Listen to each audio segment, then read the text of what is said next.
Chapter 1. The Dashwood Family. For very many years, there had been Dashwoods living in Sussex, in the south of England. The family owned a large area of land around their country house, Norland Park. Recently, the head of the family, an unmarried man of great age, had invited into his home his nephew, who was expected to inherit the house and land, with his wife and children. The nephew, Mr. Henry Dashwood, and his wife behaved kindly and thoughtfully towards the old gentleman, not from interest in his fortune, but from goodness of heart, so that he was able to spend his last years comfortably with these pleasant and cheerful companions. By his first wife, Mr. Henry Dashwood had one son, John. By his present wife, 3 daughters. John, a respectable, serious young man, had received a large inheritance from his mother, and had also added to his wealth by his own marriage. To him, therefore, the Norland fortune was not as important as to his sisters, who had very little money of their own.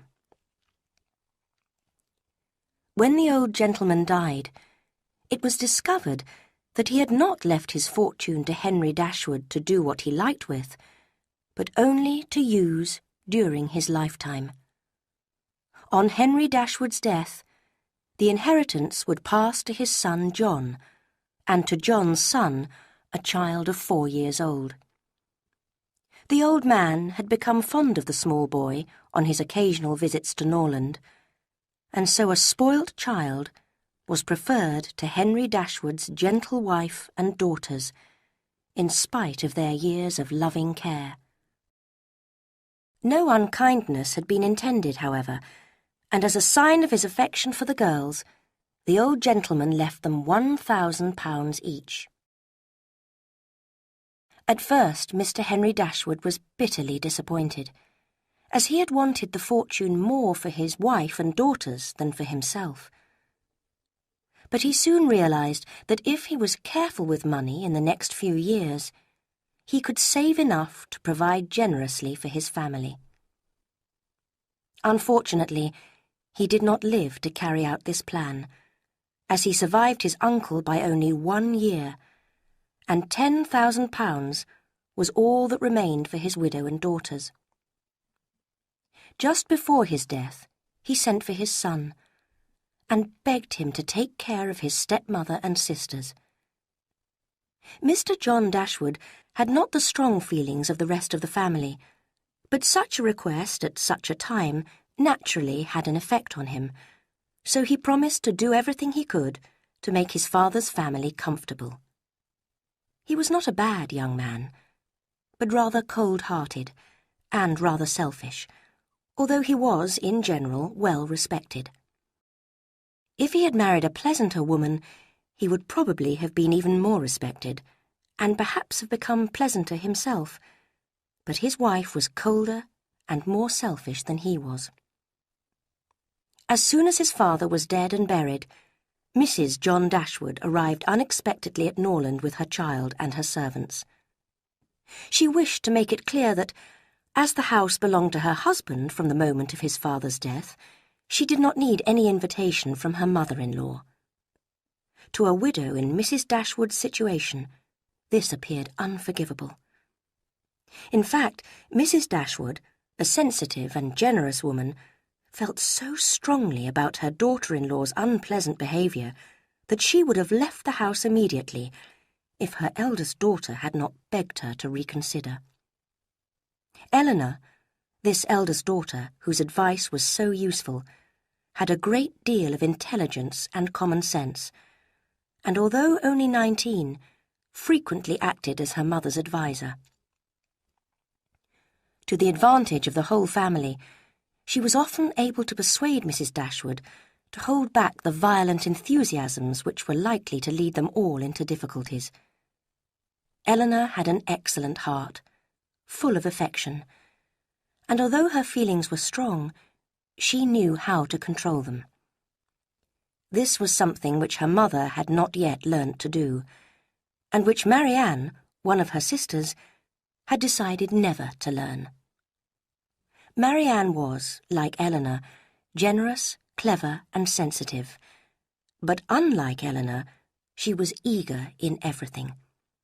Her feelings were always strongly felt and expressed. In this, she was very similar to her mother. Elinor saw with concern how little her sister could control her feelings, but her mother loved Marianne for her sensibility. Now, after Mr. Henry Dashwood's death, Mrs. Dashwood and Marianne encouraged each other in the violence of their unhappiness, becoming more and more miserable as they remembered the past and thought bitterly of the future.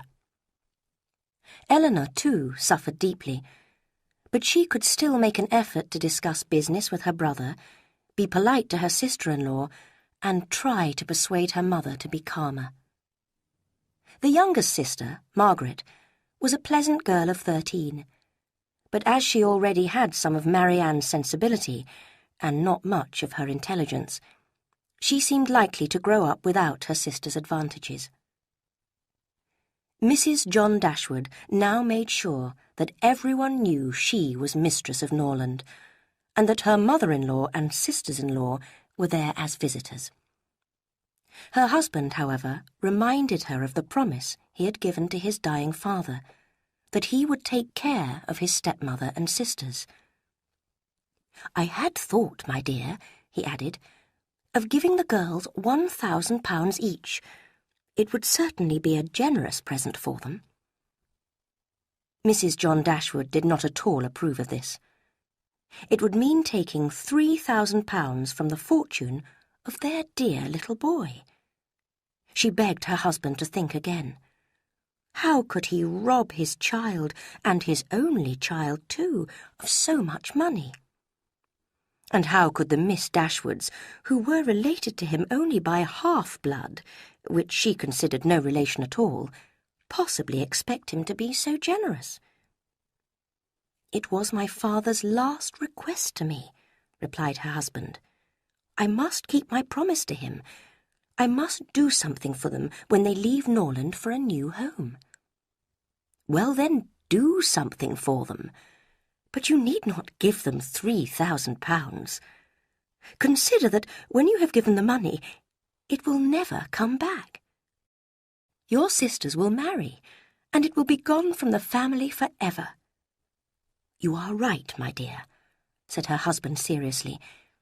"Perhaps I should give them half that. £500 would be a valuable present for them." "Oh, beyond anything. What brother on earth would do half as much for his sisters, even if really his sisters, and as it is, only half-blood? But you have such a generous nature." "I would not wish to do anything mean. It is better on such occasions to do too much rather than too little. Even they themselves cannot expect more." "There is no knowing what they may expect," said the lady. "But the question is what you can afford to do." "Certainly, and I think I can afford to give them £500 each. As it is, without my money, they will each have more than £3,000 on their mother's death, a very comfortable fortune for any young woman." "Indeed it is. And in fact, I begin to think they need no extra money at all. They will be able to live very comfortably together on the interest of their £10,000. "That is very true. And therefore I wonder whether, on the whole, it would be more advisable to pay some money regularly to my stepmother during her lifetime, instead of giving money to the girls. £100 a year would make her and the girls, while they live with her, perfectly comfortable." His wife hesitated a little over this plan. "That is certainly better than giving £1,500 all at once, but if Mrs. Dashwood should live for longer than 15 years, it would cost us more." She is very fit and healthy, and only just 40, and it is an unpleasant thing to have to pay the money out every year. One feels one's fortune is not one's own. I believe you are right, my love.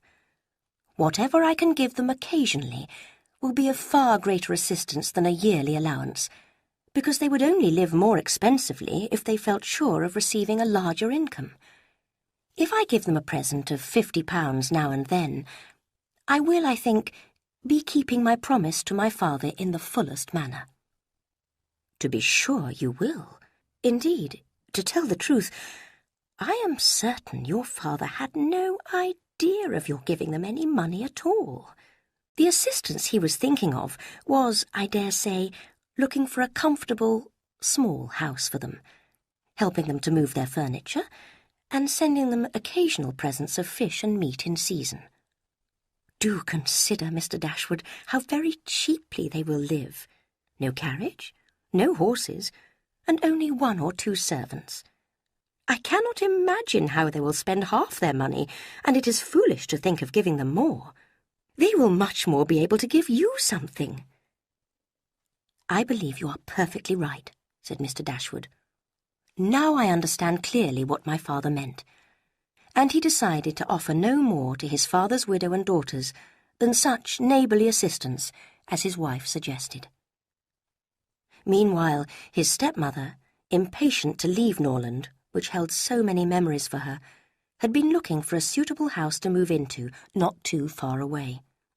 Several houses, which she would have approved, had already been turned down by Elinor as too large for their income, and the search continued.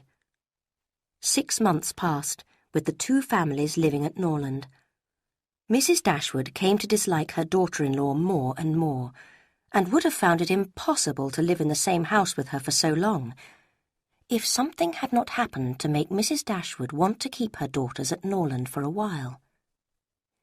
She had noticed a growing attachment between her eldest girl and Mrs. John Dashwood's brother, a gentlemanly and pleasing young man who had come to Norland soon after his sister's arrival, and who had spent the greater part of his time there since then. Edward Ferrars was the elder son of a man who had died very rich, but his future wealth was uncertain, because the whole of his fortune depended on his mother's wishes. Neither of these facts influenced Mrs. Dashwood. It was enough for her that he loved her daughter, and that Elinor returned his affection. Edward Ferrars was not handsome, nor were his manners especially pleasing at first sight, but when he lost his shyness, his behaviour showed what an open, affectionate heart he had. His mother and sister wanted him to make a fine figure in the world in some way, but Edward was not ambitious. All his wishes were for home comforts and the quietness of private life. Fortunately, he had a younger brother, Robert, who was more promising. Mrs. Dashwood completely approved of Edward, in spite of his quiet manner, which was so unlike the way she felt a young man should behave. As soon as she saw the smallest sign of love in his behaviour to Elinor, she considered their serious attachment as certain, and looked forward to their marriage in the near future. "In a few months, my dear Marianne," she said, "Elinor will be married. We shall miss her, but she will be happy." "Oh, Mamma, how shall we manage without her?" "My love, we shall live within a few miles of her and see her every day. You will have a brother, a real, affectionate brother." "But you look serious, Marianne.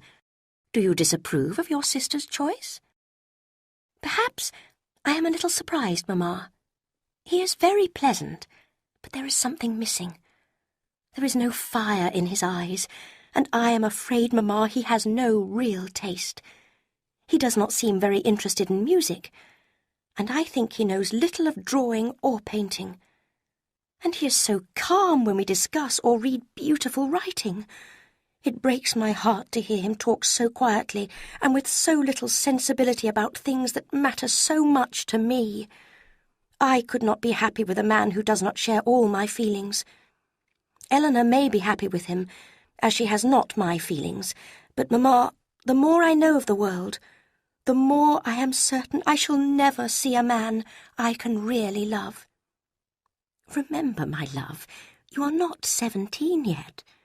It is too early in life to lose hope of happiness. Why should you be less fortunate than your mother? Elinor herself felt that Edward stood very high in her opinion. She believed that he also felt warmly towards her, but she was not sure enough of this to be comfortable with her sister's and mother's dreams of marriage for her. Edward sometimes appeared strangely depressed when he was with her, which worried her a little. She knew that his mother was making life difficult for him, and would perhaps disapprove of his marrying a woman with no great fortune. But sometimes she feared that he thought of her as no more than a friend. Marianne and her mother had no such doubts, believing strongly that any intelligent young man must love Elinor, and that love itself would solve all problems. Marianne, indeed, was quite horrified when her sister cautiously described her feelings for Edward as liking and respect, rather than love. "Like him? Respect him?" she cried. "Oh, cold-hearted Elinor! Why should you be ashamed of expressing love?" Mrs. John Dashwood had also noticed the attachment between her brother and Elinor. It made her uneasy, and she took the first opportunity of upsetting her mother-in-law by explaining her family's high ambitions for Edward and the importance of his marrying well, and the danger for any young woman attempting to trap him into marriage. Mrs. Dashwood could not prevent herself from giving a sharp answer, and left the room at once, determined, in spite of the inconvenience, to remove herself and her daughters from Norland as soon as possible. On the same day, she received a letter from Sir John Middleton, a gentleman who was a distant relation of hers. He wrote to offer her a small house near his home in Devonshire, where she and her girls could make their new home. Although it was only a cottage, he promised to do anything necessary to make it more comfortable. His letter was written in such a friendly way, and she was so anxious to leave Norland and her unfeeling daughter-in-law, that after first asking Elinor's opinion, Mrs. Dashwood wrote to accept Sir John Middleton's kind offer. Chapter 2. A New Home. Mrs. Dashwood took great pleasure in informing her stepson and his wife that she had found a house, and that she and her daughters would soon trouble them no longer. Mrs. John Dashwood said nothing, but her husband showed some surprise. "I do hope," he said politely, "that you will not be far from Norland." Mrs. Dashwood replied with a smile that they were going to Devonshire. Edward Ferrars, who was in the room at the time, turned quickly towards her when he heard this. "Devonshire?" he repeated. "Are you really going there? So far from here. And to what part, may I ask?" "A place called Barton, 4 miles north of the city of Exeter," replied Mrs. Dashwood. "It is only a cottage, but I hope that many of my friends will come to visit me there." She gave a very kind invitation to Mr. and Mrs. John Dashwood to visit her at Barton, and to Edward she gave one with even greater affection. Although her recent conversation with her daughter-in-law had made her determined to leave Norland as soon as possible, she did not in the least intend that Edward and Elinor should be separated. By giving such a clear invitation to Edward, she wished to show that her daughter-in-law's disapproval of the attachment between Edward and Elinor had not had the smallest effect. Mr. John Dashwood told his stepmother again and again how extremely sorry he was that she had taken a house so distant from Norland that he could not give her assistance in moving her furniture. He really did feel sorry, because he had decided to limit his promise to his father to this one offer of help, which would not now be of any use. The furniture was sent to Devonshire by ship. It mainly consisted of sheets, dinner plates, books, and a handsome piano of Marianne's. Mrs. John Dashwood was sorry to see the boxes leave. She felt it unnecessary for Mrs. Dashwood, who had such a small income, to have any good furniture at all. Mrs. Dashwood took the house, Barton Cottage, for 12 months. It was furnished and ready for them to move into at once. All the necessary arrangements were quickly made. Elinor advised her mother to sell her carriage, which, with the horses, would cost too much to keep, and to limit the number of their servants to 3. 2 of the servants were sent to Devonshire immediately, to prepare the house for their mistress's arrival. On his deathbed, Henry Dashwood had told his wife of the promise his son had made, and Mrs. Dashwood had never doubted that John would keep that promise.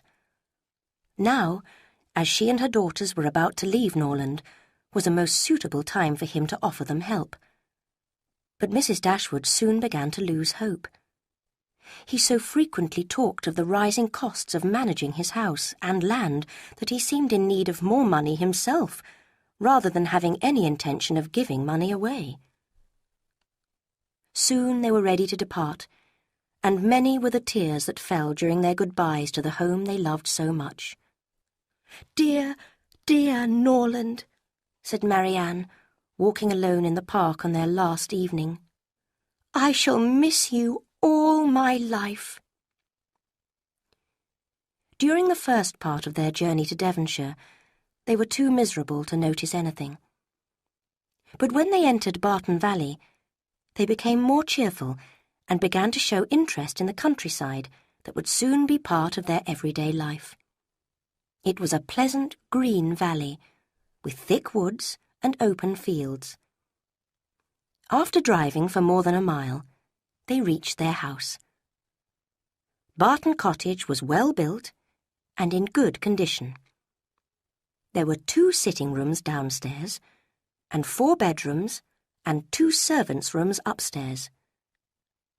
Compared with Norland, it was certainly poor and small, and the girls' tears flowed as they remembered their family home. But they soon dried their eyes and made every effort to be happy. Mrs. Dashwood was, on the whole, very pleased with the house, but she looked forward to making some changes. "We can make ourselves quite comfortable here for the moment," she said, "as it is too late in the year to start any building work.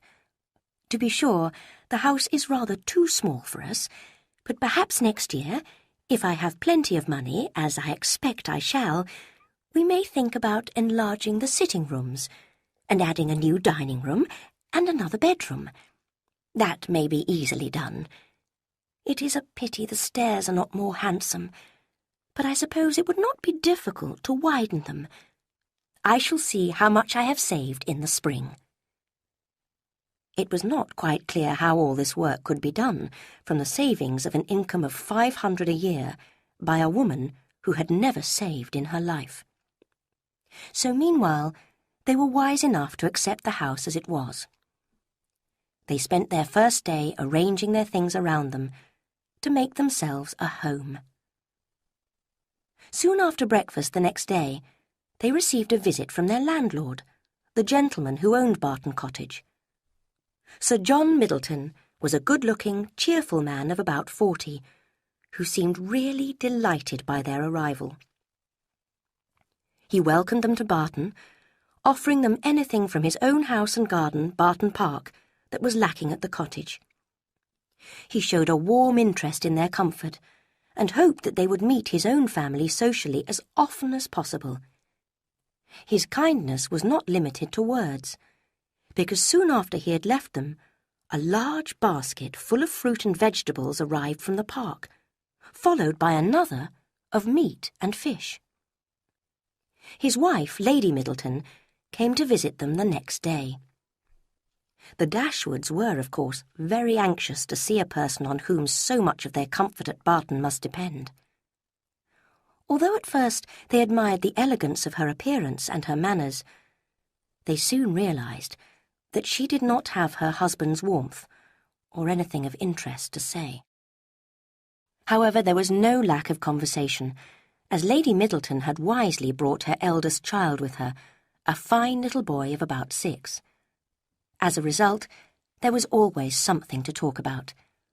The ladies had to ask his name and age, admire his beauty, and ask him questions which his mother answered for him. A child should be taken on every social call in order to assist conversation. In the present situation, it took at least 10 minutes to determine whether the boy was most like his father or mother, and why. Everybody thought differently, and everybody was astonished at the opinions of the others. The Dashwoods would soon be given the chance to discuss the rest of the children, as Sir John had made them promise to have dinner at the park the next day. Barton Park was about half a mile from the cottage. It was a large, handsome house, where the Middletons lived in great comfort. Neither of them had taste or any interest in books or music. Sir John was a sportsman, Lady Middleton a mother. He could only go shooting for half the year, while his wife was able to spoil her children all year round. He was so hospitable that they almost always had relations or friends staying in the house. But Lady Middleton's main interest lay in the elegance of her table and her domestic arrangements, of which she was extremely proud. Sir John's enjoyment of society was much more real than his wife's. He took delight in collecting about him more young people than his house would hold, and the noisier they were, the better he liked it. Barton Park was famous for its summer parties and excursions, and its winter dances. Sir John was delighted with Mrs. Dashwood and her young, pretty daughters. When they arrived at the park that evening, he was at the door to welcome them, and repeated several times his concern that he had been unable to get any fashionable young men to meet them. There was, he said, only one gentleman there, a particular friend who was staying at the house, but who was neither very young nor very sociable. He apologized for the smallness of the party and promised that it would never happen again. Luckily, Lady Middleton's mother had just arrived, and as she was a cheerful, pleasant woman, he hoped the young ladies would not find the evening too dull.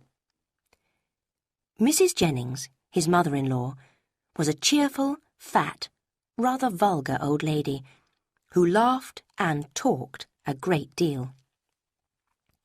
During dinner, she said many amusing things about lovers and husbands, and hoped the Miss Dashwoods had not left their hearts behind them in Sussex. Colonel Brandon, Sir John's particular friend, seemed as different from his friend as Mrs. Jennings was from her daughter. He was silent and serious. His appearance, however, was not unpleasing, in spite of his being, in Marianne's and Margaret's opinion, an absolute old bachelor, because he was on the wrong side of 35. After dinner, Marianne was invited to sing and play the piano. Sir John was loud in his admiration at the end of every song, and as loud in his conversation with others while every song lasted. Lady Middleton frowned at him for talking, but then requested a song which Marianne had just finished. Only Colonel Brandon listened attentively, without any false show of delight. Marianne felt a respect for him that the others, with their lack of taste, did not deserve. He clearly took pleasure in music, although perhaps not with her own depth of feeling.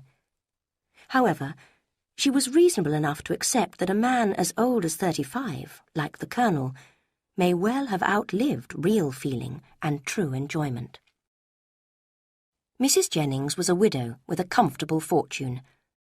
She had lived to see both her daughters respectably married, and now had nothing to do but to marry off the rest of the world.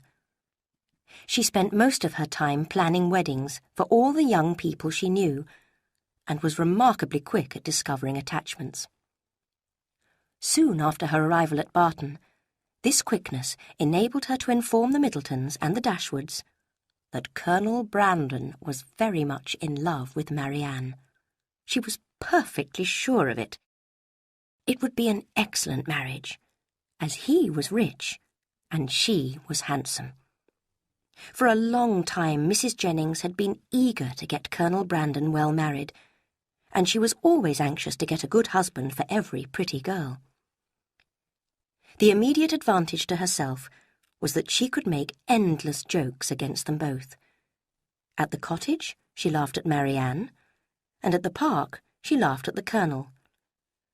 Marianne herself did not know whether to be amused or annoyed.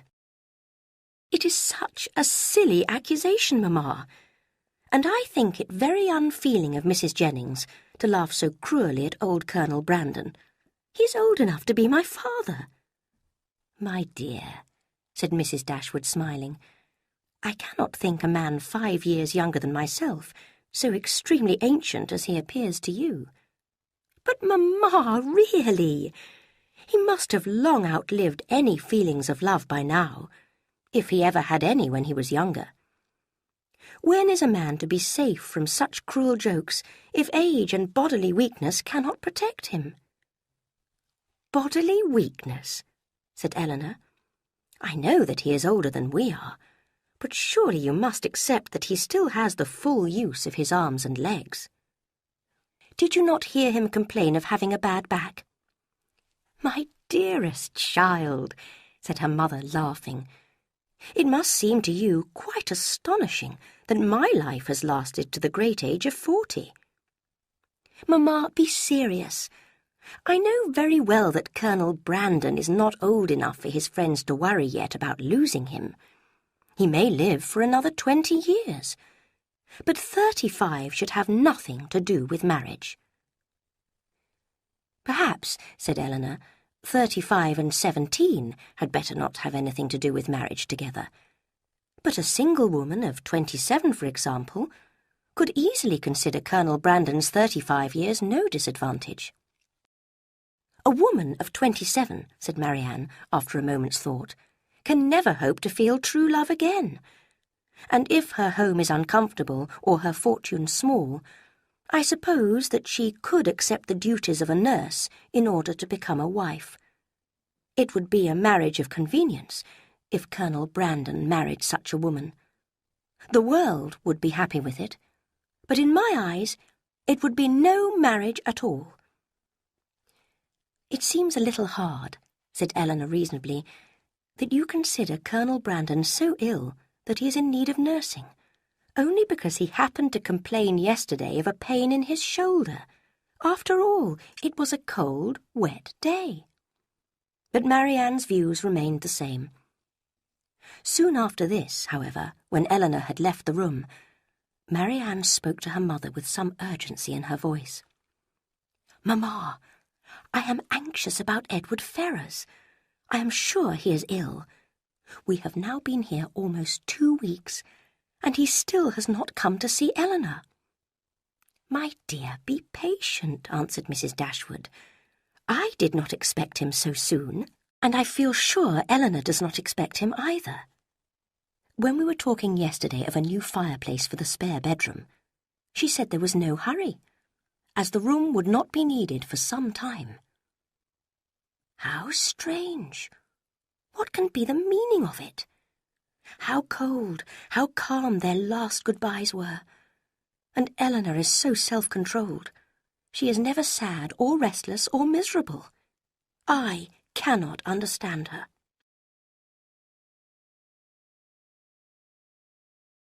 Chapter 3. A Handsome Stranger. The Miss Dashwoods now began to feel really at home at Barton. They went walking and practised their drawing and music with far greater enjoyment than at any time since the death of their father. They did not have many visitors, except for those from Barton Park, as there were few other houses within walking distance. There was, in fact, a large, comfortable-looking house about a mile from the cottage, in the village of Allenham, but they heard that its owner, an old lady of good character called Mrs. Smith, was unfortunately not well enough to mix in society. There were beautiful walks all around them, in the green wooded valleys and on the hills behind the cottage. One morning, Marianne and Margaret, taking no notice of their mother's and Elinor's warnings of rain, decided to walk on one of these hills. They climbed to the top, delighted to see blue sky between the clouds, and laughing at the wind that caught at their hair and clothes. "Nothing in the world could be better than this," called Marianne. "What a pity Mamma and Elinor did not come with us." But in a few minutes, the blue sky disappeared, the dark clouds gathered, and driving rain began to beat down on their faces. Surprised and disappointed, they were forced to turn back. Fortunately, they were not far from home. It was just a matter of running with all possible speed down the steep side of the hill which led to their garden gate. At first, Marianne was ahead, but a false step brought her suddenly to the ground, and Margaret, unable to stop herself, carried on down the hill and through the garden gate. A gentleman, who was out shooting, was walking up the hill when Marianne's accident happened. He put down his gun and ran to help her. She had hurt her ankle and could not stand. The gentleman offered his assistance, and in spite of Marianne's protests, took her up in his arms and carried her down the hill. He took her straight into the house and placed her carefully on a sofa in the sitting room. Elinor and her mother rose in astonishment as the stranger entered, carrying Marianne. While they both looked at him, secretly admiring his unusually handsome appearance, he apologized most politely for his rude entrance. Even if he had been old, ugly, and vulgar, Mrs. Dashwood would have been extremely grateful to him for taking care of her child. But the influence of his looks and elegance touched her deepest feelings. She thanked him again and again, and asked the name of the person to whom she owed so much. He replied that his name was Willoughby. His present home was at Allenham, and he sincerely hoped that she would allow him to call tomorrow to inquire after Miss Dashwood. Permission was immediately given, and he then departed, to make himself still more interesting in the middle of a heavy shower of rain. There was general admiration of his manly beauty. Marianne had seen less of his person than the others, because of her natural confusion when he lifted her in his arms, but his appearance and behaviour seemed all that was perfect to her. Her imagination was busy, her thoughts were pleasant, and the pain of a turned ankle went unnoticed. When Sir John next visited them, he heard all about Marianne's accident, and was eagerly asked whether he knew of any gentleman of the name of Willoughby at Allenham. "Willoughby!" cried Sir John. "Of course I do. He comes here every year. I shall invite him to dinner on Thursday." "What sort of young man is he?" "A good man to know, I can tell you. He shoots well, and there isn't a better rider in England." "And is that all you can say for him?" cried Marianne. "But what does he think? What are the interests close to his heart?" Sir John looked puzzled. "Well, I don't know as much as that about him, but he's pleasant and sociable, and has got the nicest little gun dog I ever saw. Did you see his dog?" "But who is he?" asked Elinor. "Where does he come from? Where does he live? Has he a house at Allenham?" This time Sir John had more exact answers to give. He told them Mr. Willoughby had no house of his own in Devonshire, but stayed there only while visiting the old lady Mrs. Smith at Allenham. It appeared that he was related to her and would inherit her fortune. "Yes," Sir John added to Elinor, "he is well worth catching. He has a house and land in Somerset as well. And if I were you, I wouldn't allow my younger sister to have him, in spite of all this falling down hills. Miss Marianne must not expect to have all the men to herself. Brandon will be jealous if she does not take care." "I do not believe," said Mrs. Dashwood, smiling, "that either of my daughters will make any attempts at what you call catching him. It is not an employment to which they have been brought up. Men are very safe with us, however rich they are. I am glad to hear, however, that he is a respectable young man whom we can meet socially." "I remember last Christmas," said Sir John, "at a little dance at the park. He danced from 8 till 4 without once sitting down, and he was up again at 8 to go shooting." "Was he?" cried Marianne with shining eyes. "That is what I like. A young man who is enthusiastic and eager in all he does, who never gets tired." "I see how it will be," said Sir John. "You will be interested in him now, and never think of poor Brandon." Marianne's rescuer, as Margaret called him, arrived at the cottage early next morning, and was received by Mrs. Dashwood with more than politeness. During his visit, Willoughby rapidly became aware of the sense, elegance, affection, and domestic comfort of the family to whom an accident had introduced him. Both Elinor and Marianne had pretty faces and lovely figures, but in Marianne's beautiful dark eyes burned an eager fire which drew Willoughby to her. She could not be silent when he spoke of music and dancing, and showed no shyness in their discussion. They soon discovered how many interests and opinions they shared, and long before his visit came to an end, they were talking and laughing together like old friends. Willoughby visited Barton Cottage every day after that. At first his intention was supposedly to inquire politely after Marianne's health, but soon he pretended no longer, and came to spend the whole day at her side in complete enjoyment of her company.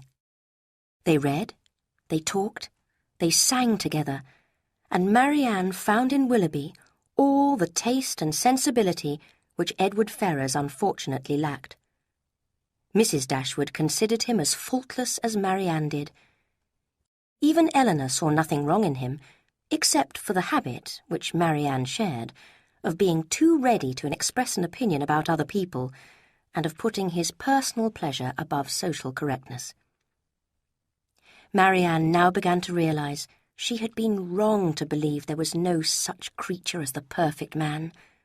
Willoughby met her idea of perfection exactly, and his behaviour showed that he shared her wishes for their future. Her mother, too, had thoughts of their marriage, and secretly congratulated herself on having 2 such sons-in-law as Edward and Willoughby. Elinor, however, was concerned to see that Mrs. Jennings had been right, and Colonel Brandon appeared to be deeply in love with Marianne. What hope could there be for a silent man of 35 against a sociable one of 25? Perhaps she pitied him even more, because Willoughby and Marianne seemed determined to laugh at him for being old and dull. "Brandon is just the kind of man," said Willoughby one day, "whom everybody speaks well of, and nobody cares for." "He is respected by all the family at the park, however," said Elinor sharply, "and his conversation is always pleasant." "But he has nothing of interest to say," cried Marianne. "He has common sense. That is what I like about him. He is perfectly respectable, well-informed, and, I believe, sincere." "Well, Miss Dashwood," said Willoughby, laughing, "I have 3 unanswerable reasons for disliking Colonel Brandon. He told me it would rain when I wanted it to be fine. He does not approve of my new carriage, and I cannot persuade him to buy my horse. So, in spite of your very sensible opinion, I shall go on disliking him forever." When they moved to Barton, the Dashwoods never imagined that their days would be so completely filled with parties, visits, and excursions. Sir John could not rest if there were young people to amuse, and every day there was a boat trip, or a supper party, or a drive in the countryside, or a dance at the park. In every meeting of the kind Willoughby was included, which gave him the opportunity to develop his connection with the Dashwood family, to show his deep admiration for Marianne, and to receive, in her behaviour to himself, the clearest possible proof of her affection. Elinor could not be surprised at their attachment. She only wished it could be less openly shown, and once or twice tried to suggest to Marianne that she should have more self-control. But Marianne, and Willoughby too, believed that real feelings should never be hidden, and that it would be false to do so. When Willoughby was present, Marianne had eyes for no one else. Elinor's happiness was not as great as her sister's. In Devonshire she had found no companion who could make her forget the delights of her former home and Sussex friends. Only Colonel Brandon came closest to being the kind of friend she needed. He often fell into conversation with her, as he seemed to find some relief in talking to her about Marianne. "Your sister, I understand, does not approve of second attachments," he said one evening, his eyes fixed on Marianne, who was dancing with Willoughby. "No," replied Elinor. "Her opinions are all romantic. She believes that we fall in love once only in our lives, but I hope that in a few years she will become more sensible. That may happen, but when a romantic young mind is forced to change, what serious results there can be. I speak from experience. I knew a young lady once who—" Here he stopped suddenly, and appeared to think he had said too much. Elinor felt almost sure that his was a story of disappointed love, and her pity for him grew. The next morning, Elinor heard a piece of news that astonished her. Marianne told her with the greatest delight that Willoughby had promised to give her a horse, so that he and she could go riding together. She had not given a moment's thought to the cost of keeping the animal, or to what society might think of her receiving such an expensive present from a young man who was not a relation. It took Elinor some time to make her understand that she could not possibly accept the gift, but finally Marianne agreed, although unwillingly. The next day Elinor gained a still clearer picture of Marianne's attachment to Willoughby. Margaret came excitedly to tell her that she was sure Marianne would marry Willoughby very soon. "Oh, Elinor," she cried, "I have such a secret to tell you. I saw them last night after tea. Mr. Willoughby was begging Marianne for something, and then he cut off a long lock of her hair, kissed it, and put it in his pocket." Elinor now felt sure they were engaged, and was only surprised that they had not told their relations and friends. Sir John's latest plan for their amusement was to visit a very fine house and garden called Whitwell the following day. A large group of them would go in carriages, taking food and drink with them in baskets, and a most enjoyable day was expected. As Whitwell belonged to Colonel Brandon's brother-in-law, the Colonel would go with them. It appeared that he alone could arrange for them to visit the house. Unfortunately, however, while they were at breakfast at the park, where the whole party had gathered, a letter was delivered to the Colonel. He looked quickly at it, and hurried out of the room without a word. In a few moments he returned, looking more serious than usual, and explained that urgent business called him to London, and he would not, therefore, be able to join the party visiting Whitwell. He would not explain further, in spite of Mrs. Jennings' insistent questioning. Everybody except Elinor tried hard to persuade him to put off his business so that the excursion could take place, but he could not be influenced, and left the house after wishing them a good day. As the excursion was no longer possible, it was decided that the party would drive around the countryside instead, and the carriages were ordered. Willoughby's was first, and Marianne never looked happier than when she got into it. He drove away very fast, and they were soon out of sight. Nothing more was seen of them until their return in the afternoon. That evening, as they all sat down to dinner, Mrs. Jennings spoke quietly to Marianne, but loud enough for Elinor to hear. "I have found you out, miss, in spite of your cleverness. I know where you spent the morning." Marianne blushed and said quickly, "Where?" Mrs. Jennings smiled knowingly. "I hope you like your house, Miss Marianne. It is certainly very large, and when I come to see you in it, I hope you will have refurnished it. It badly needed new furniture when I was last there." Marianne turned away in confusion. Mrs. Jennings laughed loudly and explained that she had discovered from the servants that Marianne and Willoughby had gone to Allenham and spent a considerable time going all over Mrs. Smith's house. Elinor found this difficult to believe. Marianne had never been introduced to Mrs. Smith, and it would have been very bad manners for her to enter the house while Mrs. Smith was in it. However, when she asked her sister, she found that the story was true, and Marianne was quite angry with her for doubting it. "Why should I not visit the house?" cried Marianne. "I never spent a pleasanter morning in my life." "I am afraid," replied Elinor quietly but firmly, "that whatever is pleasant is not always correct." After some minutes of serious thought, Marianne said, "Perhaps, Elinor, you may be right. I should not have gone. But the rooms are lovely. There is a beautiful little sitting-room which would be delightful with modern furniture." She would have described every room in the house if Elinor had let her. Elinor had no time to wonder why Colonel Brandon had been so suddenly called away. All her thoughts now centred on Marianne and Willoughby's extraordinary silence about their engagement. There seemed no reason why they should not openly tell her mother and herself, even if they did not plan to marry very soon. Willoughby was not rich. Indeed, he often complained he was poor, so he might have to wait for his inheritance before marrying. But this secrecy was so opposed to their general ideas of openness and honesty that Elinor began to doubt whether they were really engaged. Nothing could express more affection for them all than Willoughby's behaviour. He seemed to consider the cottage his home, and when Mrs. Dashwood mentioned the future building work she was planning, he appeared almost horrified and begged her not to change even one stone. "No, Mrs. Dashwood," he cried, "do not spoil this house. It is perfect as it is. Remember what happiness I have known here. Promise me you will change nothing, nothing at all."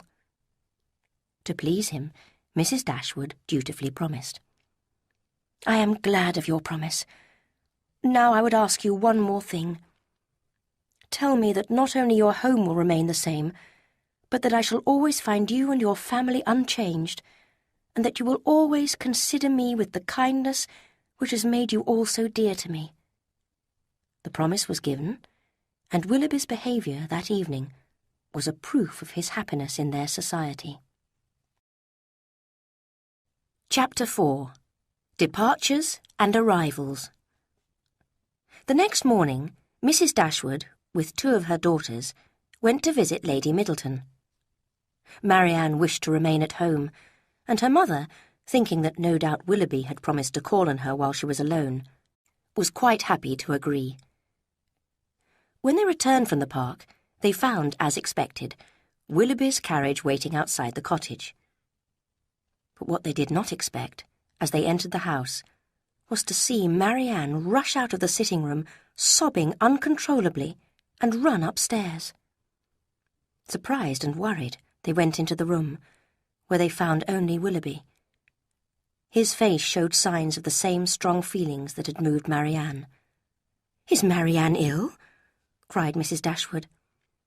"I hope not," he replied, trying to look cheerful. "Indeed, it is I who may expect to be ill, as I am now suffering under a very heavy disappointment. I am unable to visit you any longer. My cousin, Mrs. Smith, has this morning decided to send me to London on business. As a poor, dependent relation, I must do what she asks. I have already left Allenham, and now I have come to say good-bye to you." "This is very unfortunate, but Mrs. Smith's business will not keep you from us for very long, I hope." He reddened as he replied, "You are very kind, but I have no hope of returning to Devonshire immediately. My visits to Mrs. Smith are never repeated within the year." "And is Mrs. Smith your only friend? Is Allenham the only house where you are welcome? My dear Willoughby, surely you do not need to wait for an invitation to Barton Cottage." His colour deepened, and with his eyes fixed on the ground, he only replied, "You are too good." Mrs. Dashwood looked at Elinor with surprise, and Elinor felt just as astonished. After a moment's silence, Willoughby added confusedly, "At present my time is not my own. I cannot hope—" He stopped. Then, smiling weakly, he said, "It is foolish to go on in this manner. I will not punish myself any longer by remaining among friends whose society it is impossible for me now to enjoy." Hurriedly he said good-bye and left the house. His carriage was soon out of sight. Mrs. Dashwood's concern and alarm at his sudden departure were too great for her to express. Elinor also felt extremely disturbed by Willoughby's changed behaviour. One moment she feared that he had never had any serious intention of marrying Marianne, and the next that some unfortunate argument had taken place between him and her sister. But her strongest feeling was one of pity for Marianne, who must now be in the depths of the most violent sorrow, and her romantic nature would consider it a duty to feed and encourage her misery. Soon Mrs. Dashwood felt able to discuss the situation with her eldest daughter. She was now more cheerful, and had persuaded herself that Willoughby was only leaving Devonshire on the orders of his rich relation, because Mrs. Smith suspected and disapproved of his engagement to Marianne. "His dearest wish," she went on, "will be to return to Barton as soon as he can."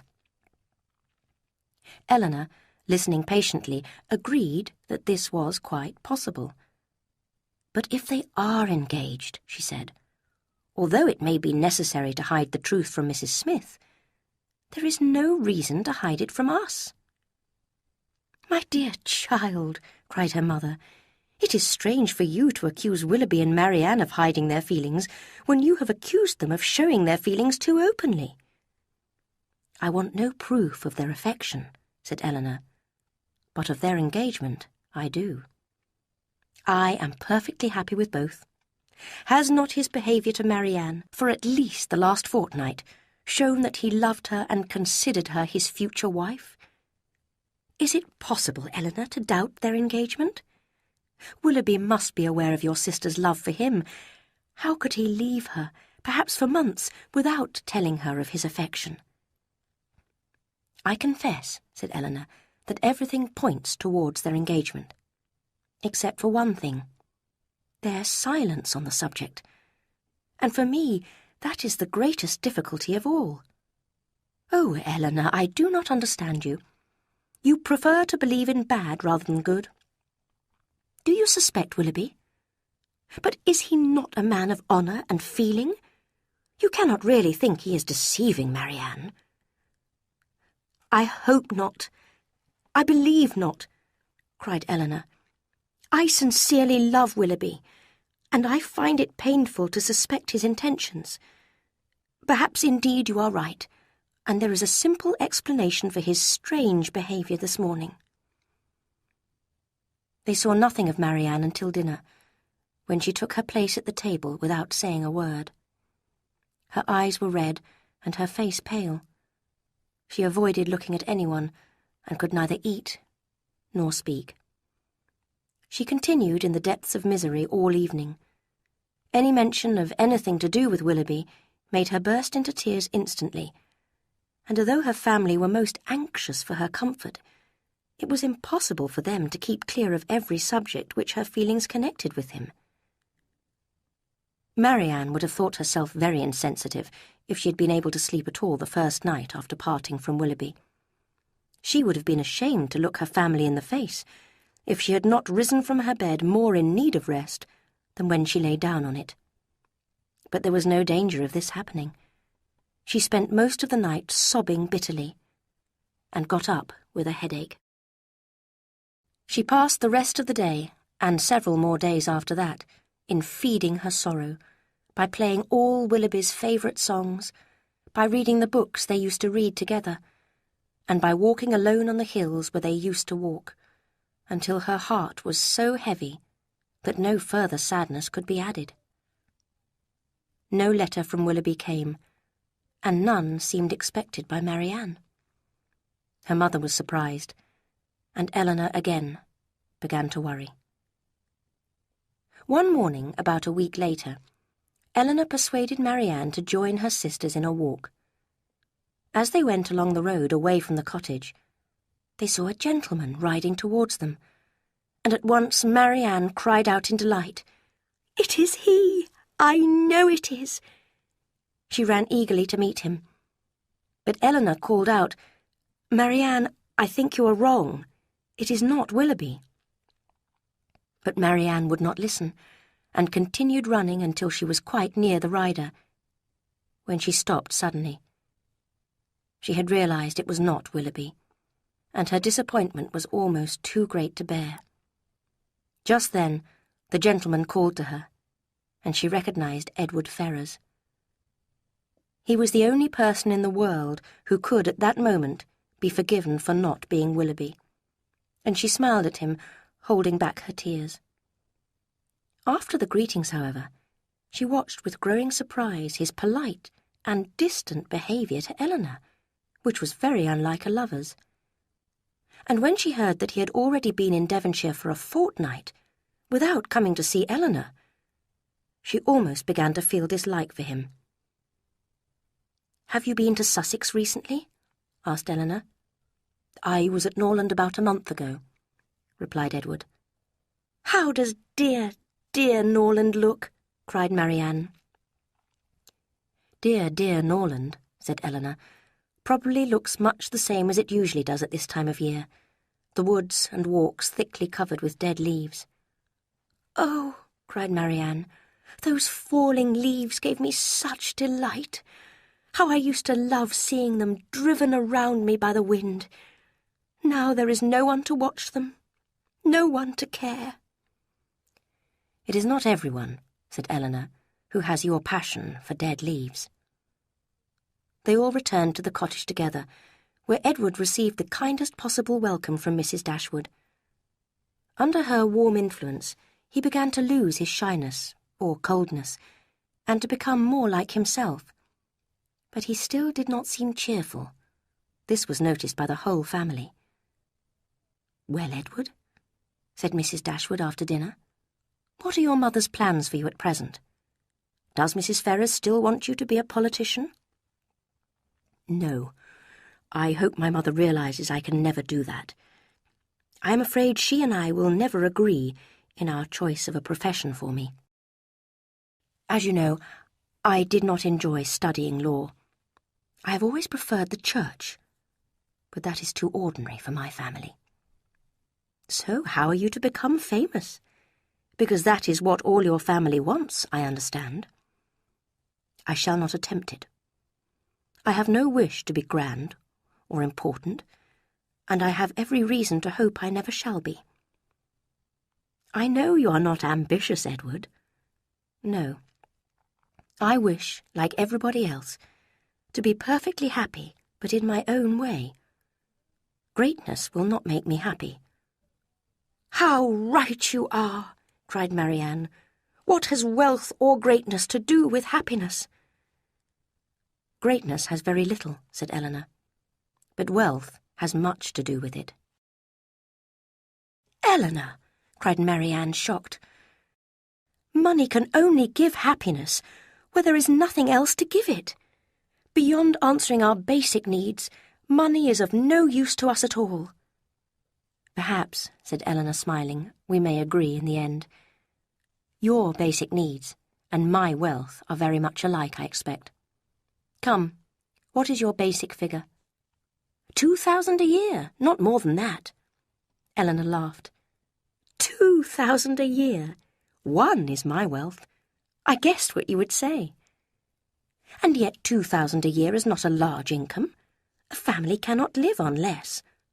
The right number of servants, a carriage, and horses for riding cannot be paid for with less than that." Elinor smiled again, to hear her sister describing so accurately her future life with Willoughby. During Edward's visit, Elinor was careful to behave to him with her usual politeness and interest. But in her heart, she was alarmed by his coldness towards her. It was clear that he was unhappy, and she doubted very much whether he still loved her. She could see, however, that his feelings were confused. Sometimes, for a moment, he looked at her as he used to, and this gave her hope again. The next day, as Marianne was passing some tea to Edward, she noticed a ring on his finger and mentioned it. "I never saw you wear a ring before, Edward," she cried. "Is that your sister's hair in the ring? But surely hers is darker." Edward blushed deeply, and looking quickly at Elinor said, "Yes, it is Fanny's hair. It looks lighter than it really is." Elinor had met his eye and knew the truth. She felt sure that the hair was her own, but it must have been taken from her without her knowing. She was not in the mood, however, to disapprove of this action, and changed the subject quickly. The Dashwoods were sorry to hear that Edward had to leave them after only a week. Although he expressed his great pleasure at seeing such old friends, and could give no good reason for his departure, there seemed to be something forcing him to leave. Elinor blamed his mother for his rather odd behaviour. His lack of cheerfulness could easily be explained by his lack of independence. She wondered when, if ever, his mother would finally drop all her ambitions for him and allow him to make his own choices in life. A more comforting thought was the memory of his pleasant looks and words to her during his visit, and above all, the proof of his affection that he wore round his finger. In spite of the painfulness of Edward's departure, Elinor was determined to hide her feelings and show a brave face to the world. Doing this did not lessen her sadness, but at least prevented her family from worrying about her. Marianne could not admire such behaviour, so unlike her own. She believed that self-control was easy for calm natures like Elinor's, and simply impossible for passionate ones like hers. One morning, soon after Edward had left, Sir John and Lady Middleton and Mrs. Jennings came to visit the Dashwoods, bringing with them Mr. and Mrs. Palmer. Charlotte Palmer was Mrs. Jennings' younger daughter, but was completely unlike her sister, Lady Middleton, in every way. She was short and rather fat, and had a very pretty face and smiled or laughed all the time. Her husband was a serious-looking young man who made no effort to please or be pleased. He read the newspaper for most of the visit, only lifting his head from time to time to give a cross, unsmiling answer to his wife's foolish questions. She, however, took an immediate liking to Elinor and Marianne, and spent much time in conversation with Elinor in particular. When Elinor realised that their home was in Somerset, near Willoughby's, she hoped to hear more about his character, so she asked Mrs. Palmer if they knew him. "Oh, yes, I know him extremely well," replied Mrs. Palmer. "Not that I ever spoke to him, indeed, but I have often seen him in town. Everybody likes and admires him. I know very well why you ask.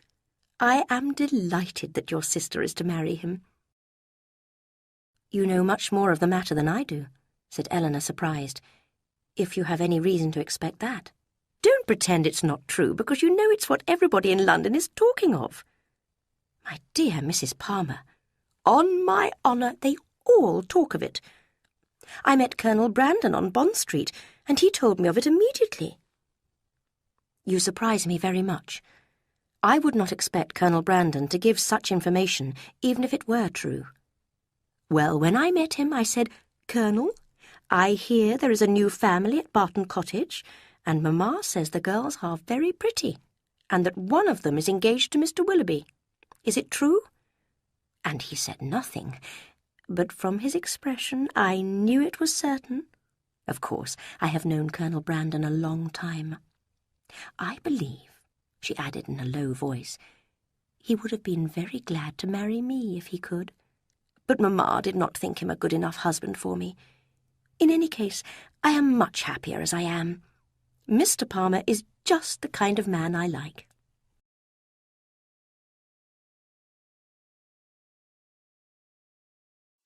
Chapter 5. Lucy Steele's Secret.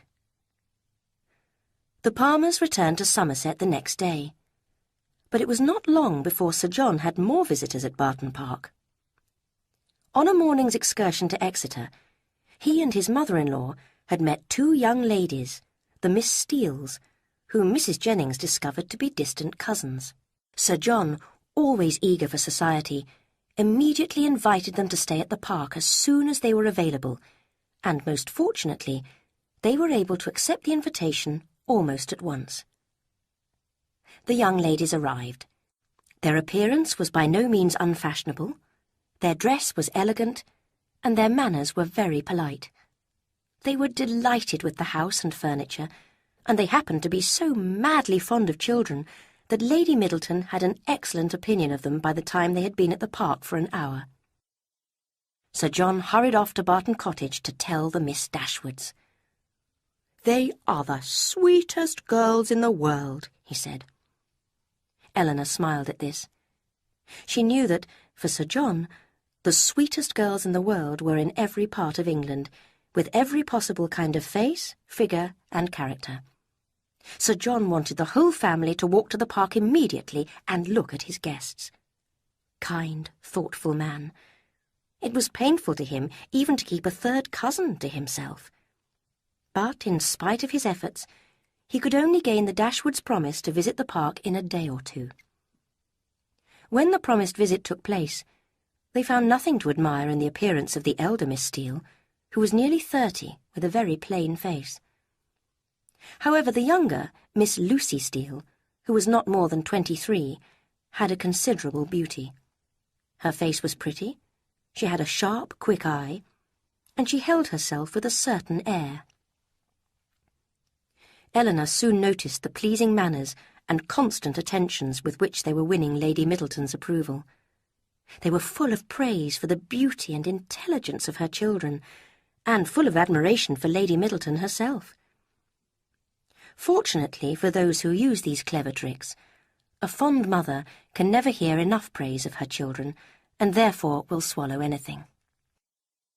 Lady Middleton watched proudly as her spoilt children pulled the Miss Steeles' hair, stole their sewing scissors, and tore their books. She felt no doubt that the Miss Steeles were enjoying this quite as much as her children.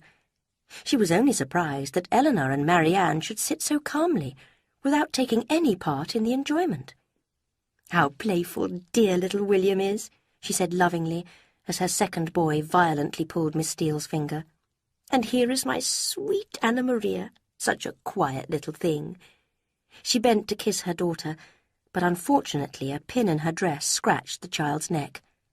Violent screams rang out, and the Miss Steeles rushed to help the suffering child.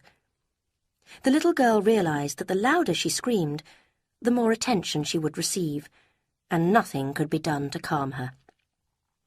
Finally, her mother was forced to carry her upstairs in search of her nurse, and the four young ladies were left in a quietness which the room had not known for many hours.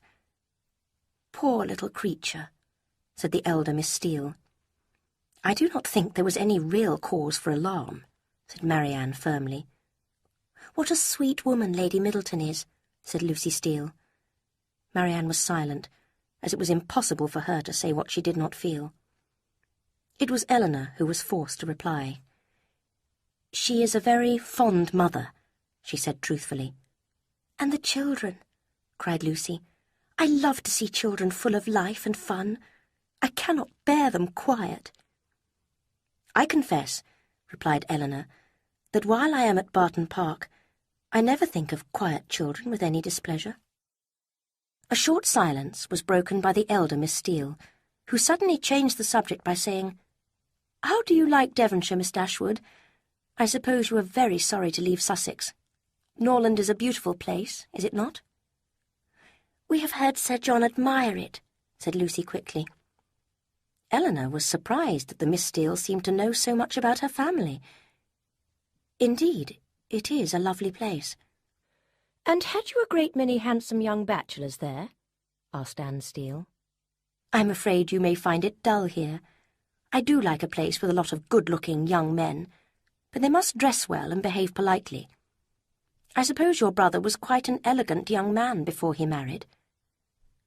"Well," replied Elinor, "if he was before he married, he still is, because he has not changed at all." "Oh dear, I never think of married men being handsome young men. They have other things to do." "Good heavens, Anne," cried her sister, "you can talk of nothing but young men. You will make Miss Dashwood believe you think of nothing else." And she turned to another subject. This one meeting with the Miss Steeles would have been quite enough for Elinor, who disliked the vulgar freedom and foolishness of the elder, and the clever pretences of the younger. She left the park without wishing to know them better. The Miss Steeles, however, thought differently, and so did the sociable Sir John. Soon the young ladies of both houses were sitting or walking together for an hour or two almost every day. Anxious that they should get to know each other well, Sir John had helpfully informed the Miss Steeles of all the details of the Dashwoods' lives, and soon Anne Steele congratulated Elinor on her sister's fortunate engagement to a very fine young man. "What a good thing to be married so young," she added. "I hear he is extremely handsome. I hope you may have such good luck yourself. But perhaps you have someone already." The Miss Steeles also heard from Sir John, with many smiles and jokes, about Elinor's suspected attachment to a young man who had recently visited Devonshire. "His name is Ferrers," whispered Sir John, so that everyone could hear, "but it's a great secret." "Ferrers?" repeated the elder Miss Steele. "Mr. Ferrers? Your sister-in-law's brother, Miss Dashwood? A very pleasant young man. We know him very well." "How can you say that, Anne?" cried Lucy, who nearly always corrected everything her sister said. "We have only seen him once or twice at my uncle's." Elinor was astonished. Who was this uncle? Where did he live? And how did they come to know Edward? She wished very much to have the subject continued, but nothing more was said about it, and she preferred not to ask questions herself. In the next few days, Lucy missed no opportunity of engaging Elinor in conversation. She was naturally clever and often amusing, and as a companion for half an hour Elinor found her quite pleasant. However, she knew nothing of books, music, or painting, in spite of her constant efforts to appear well-informed. Elinor pitied her for her lack of education, but disliked her insincerity, her dishonesty, and the narrow self-interest that lay behind all her words and actions. One day, as they were walking alone together, Lucy said, "You will think my question strange, no doubt, but do you personally know your sister-in-law's mother, Mrs. Ferrers?" Elinor did think the question strange. "I have never seen her," she answered a little distantly. "Then you cannot tell me what sort of woman she is?" "No," replied Elinor, cautious of giving her real opinion of Edward's mother. "I know nothing of her." Lucy looked fixedly at Elinor. "I wish I could tell you. I hope you will believe I'm not just being curious or impolite." She hesitated. "I do want your good opinion, and I'm sure I would not have the smallest fear of trusting you. Indeed, I would be very glad of your advice. I am in such an uncomfortable situation. I am sorry you do not happen to know Mrs. Ferrers." "I am also sorry," said Elinor in great astonishment, "if it could be of any use to you to know my opinion of her. But I never understood you were at all connected with that family." "I do not wonder at your surprise. Mrs. Ferrers is nothing to me at present, but the time may come when we may be very closely connected." She looked shyly down as she said this, with only a quick look sideways at Elinor. "Good heavens!" cried Elinor. "What do you mean? Connected with Mr. Robert Ferrers?" And she did not feel much delighted with the idea of such a sister-in-law. "No," replied Lucy. "Not with Mr. Robert Ferrars. I never saw him in my life, but," fixing her eyes on Elinor, "with his elder brother, Edward." Elinor looked at Lucy in silent astonishment. "You must be surprised," continued Lucy, "because, of course, he never mentioned it to any of your family. It is a great secret, and none of my relations know of it except Anne. I would never have told you if I had not trusted you completely. And I really thought I ought to explain my behaviour in asking about Mrs. Ferrars. I know Mr. Ferrars will not be displeased when he hears I have told you, because he has the highest opinion in the world of all your family, and looks on you and the other Miss Dashwoods quite as his own sisters." Elinor forced herself to speak calmly. "May I ask how long you've been engaged?" "We've been engaged for 4 years now." 4 years. Elinor still felt unable to believe it. "My sister and I often stayed at my uncle's house near Plymouth, here in Devonshire. Edward came to study law there for 4 years, and so we met and became engaged. I was very unwilling to enter into it, as you may imagine, without his mother's approval, but I was too young and loved him too well to be as cautious as I ought to have been. Dear Edward! Look, I carry his picture everywhere with me." She took from her pocket a small painting and showed it to Elinor. Elinor's last doubts of the truth of Lucy's story disappeared as she recognised Edward's face. "You can't think how I'm suffering," continued Lucy. "Everything is so uncertain, and we see each other so infrequently. I wonder my heart is not broken." Here she put a hand to her eyes, but Elinor did not feel sympathetic. "Sometimes," Lucy added, "I think it would be better for both of us if I broke off the engagement completely." She looked sharply at her companion. "But then I cannot bear the thought of making him miserable. And to me, too, he is so very dear. What would you advise me to do, Miss Dashwood?" "I am afraid I cannot advise you in such a situation. You must decide for yourself." "Poor Edward! His mother must provide for him one day, but he is so depressed about his future. Did you not think him unhappy when he arrived at Barton recently?" "Yes," said Elinor, aware of yet another fact in support of Lucy's story. "He had been staying with us at my uncle's. It made him so miserable, not being able to stay more than a fortnight and seeing me so upset. He still feels just the same. I heard from him before I left Exeter." Taking a letter from her pocket, she waved the envelope in Elinor's direction. Elinor recognised Edward's writing, and finally had to accept that they must be engaged. Her heart sank within her. "Poor Edward does not even have a picture of me," Lucy went on, "although I have his. But I gave him a lock of my hair in a ring recently, and that was some comfort to him, he said.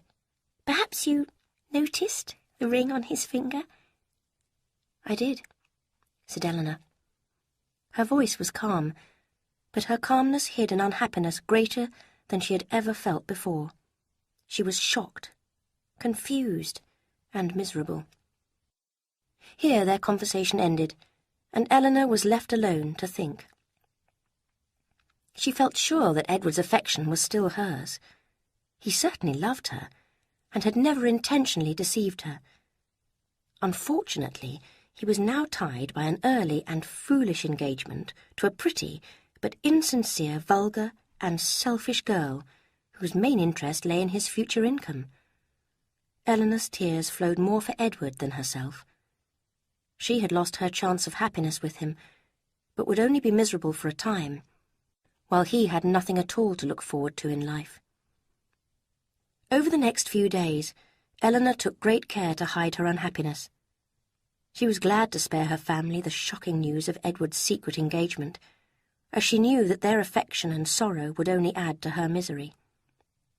At convenient moments, she returned to the subject in quiet conversation with Lucy. She learnt that Lucy was determined to hold Edward to the engagement, and that Lucy was jealous of her because Edward apparently always spoke of her with great admiration.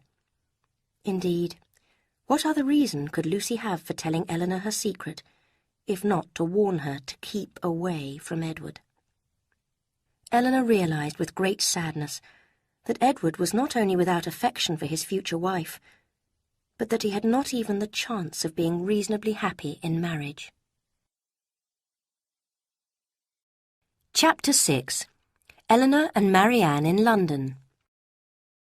Mrs. Jennings now began to make plans to return to her house in London, and quite unexpectedly invited the elder Miss Dashwoods to stay with her there. "I've set my heart on it," she said in her comfortable way. "We shall have a very pleasant time together, I know, and if you do not like to go visiting with me, you can always go with one of my daughters. I have had such good luck finding husbands for my girls that I am sure your mother will think me a suitable person to look after you. If I don't get at least one of you married, it won't be my fault." Elinor was unwilling to accept, as she knew that her mother would miss her and Marianne very much. She was also aware that Edward and the Miss Steeles would be in London at that time, and wished to avoid meeting them. But Marianne's eagerness to see Willoughby, who would most likely be in town by then, gave Mrs. Dashwood an excellent reason for insisting that they should accept Mrs. Jennings' generous invitation, and so it was agreed. During the 3-day journey, Elinor had plenty of opportunity to compare Marianne's delightful expectations with her own acceptance of a cheerless future. It was clear from Marianne's bright eyes and happy smiles that she depended on finding Willoughby in London, and Elinor determined to find out more about his character and intentions.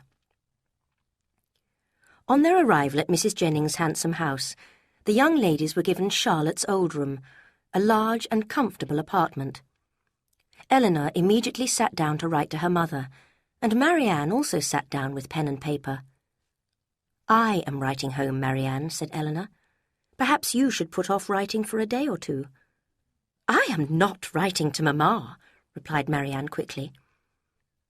Elinor realised Marianne must be writing to Willoughby, and thought with pleasure that the fact of their corresponding must mean they were engaged. The letters were finished and sent to the post.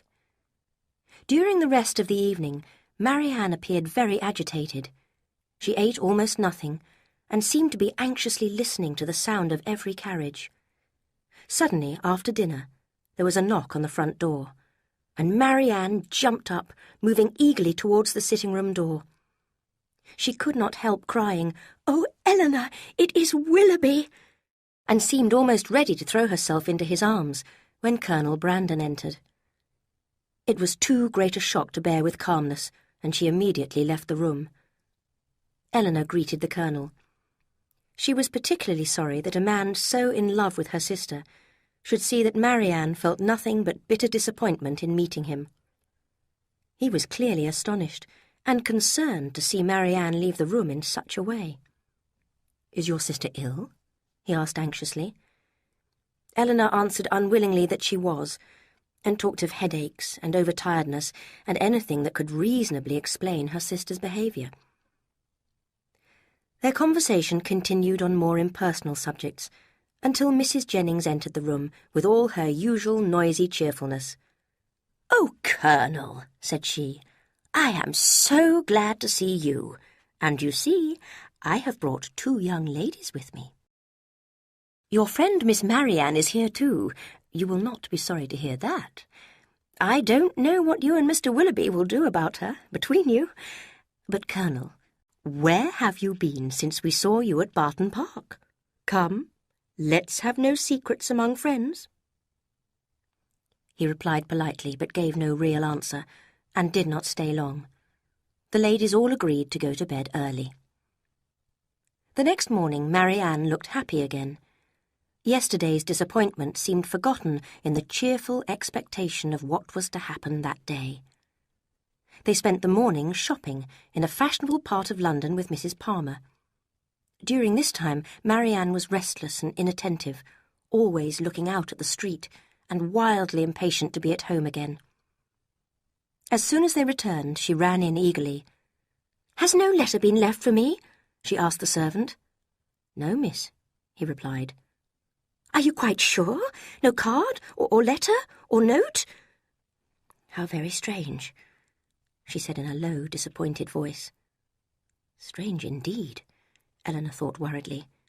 If Willoughby is in town, why does he not come or write? Oh, my dear mother, you must be wrong to permit an engagement between a daughter so young and a man so little known to continue in such a doubtful and mysterious manner. For the rest of the day, Marianne seemed agitated, unable to concentrate on anything. When they met at breakfast the next morning, Mrs. Jennings said, "If this sunny weather goes on much longer, Sir John will not want to leave Barton to come to London. It's a sad thing for a sportsman to lose a day's shooting." "That is true," cried Marianne, suddenly cheerful. "I had not thought of that. This fine weather will keep many sportsmen in the country, but now it is January, it cannot last. I expect we shall have frost soon, and then they will all come to town.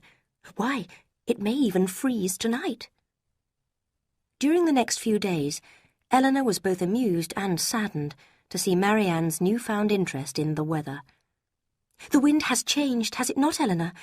I feel sure it is colder than this morning. I think we shall have a frost tonight." Mrs. Jennings was always very kind to her two young guests. Her domestic arrangements were generous, and her friends were pleasant, if a little dull. Colonel Brandon visited them almost every day. He came to look at Marianne and talk to Elinor, who saw with concern his continued affection for her sister. About a week after their arrival, they discovered Willoughby's card on the table when they returned from their morning's drive. "Good heavens!" cried Marianne. "He has been here while we were out." From this moment her mind was never quiet. The expectation of seeing him every hour of the day made her unfit for anything. She insisted on being left at home the next morning when the others went out. When a note was delivered the next day, she stepped quickly forward to take it. "For me!" she cried. But it was for Mrs. Jennings, and she was again disappointed. "You are expecting a letter, then?" said Elinor, unable to keep silent any longer. "Yes! A little... not much." There was a short pause. "You have no confidence in me, Marianne?" "Elinor, how can you say that? You have confidence in no one." "Me?" replied Elinor in some confusion. "Indeed, Marianne, I have nothing to tell." "Nor I," answered Marianne firmly. "So our situations are alike. Neither of us has anything to tell, you because you communicate nothing, and I because I hide nothing." And Elinor, aware that she had promised not to tell Lucy Steele's secret, felt she could not demand greater openness from Marianne than she was herself ready to offer. The next evening was spent at a dance at Lady Middleton's London home. Once Marianne realised Willoughby was not present, she took no interest in any of the guests, and complained that she found dancing too tiring. But worse was yet to come. On their return, Mrs. Jennings told them that Willoughby had been invited, and expressed her surprise that he had not appeared. Marianne looked extremely hurt, and Elinor decided to write to their mother, asking her to find out the truth from Marianne. Elinor had only just finished her letter the next morning when Colonel Brandon arrived. Marianne, who hated visitors of any kind except one, left the room before he entered it, and Elinor found herself alone with him. He sat for a time without saying a word, and then asked her, in an agitated manner, whether he should congratulate her on gaining a brother-in-law. Elinor was not prepared for such a question, and asked him what he meant. He tried to smile as he continued, "Your sister's engagement to Mr. Willoughby is very generally known." "Her own family do not know it," Elinor answered. Surprised, he said, "I am so sorry. I fear you may think me impolite. I had not supposed any secrecy was intended, as they openly correspond. Just now, when the servant let me in, I saw an envelope in his hand with Mr. Willoughby's address on it in your sister's writing. I came to inquire, but I am afraid I know the answer. Is it impossible for me to... But I would have no chance of succeeding. Tell me, I beg you, that it is all arranged. Then I shall have no choice but to hide my feelings." I am not astonished to hear of their correspondence," replied Elinor, choosing her words carefully, "and I am well aware of the affection they have for each other, although they have not yet informed us of the details of their engagement." He listened silently. "I wish your sister all imaginable happiness, and I hope that Willoughby will try to deserve her," he said in a voice full of feeling, and then rose to leave. In the next few days, Willoughby neither came nor wrote. Marianne was losing hope, becoming depressed, and careless of her appearance. She took no pleasure in dressing for a party she and Elinor were to attend with Lady Middleton. When they arrived in the hot, crowded room, she sank into a chair, not even looking at the other guests. Elinor, however, saw Willoughby standing nearby, in conversation with a very elegant young lady. She turned to Marianne, who noticed him at that moment.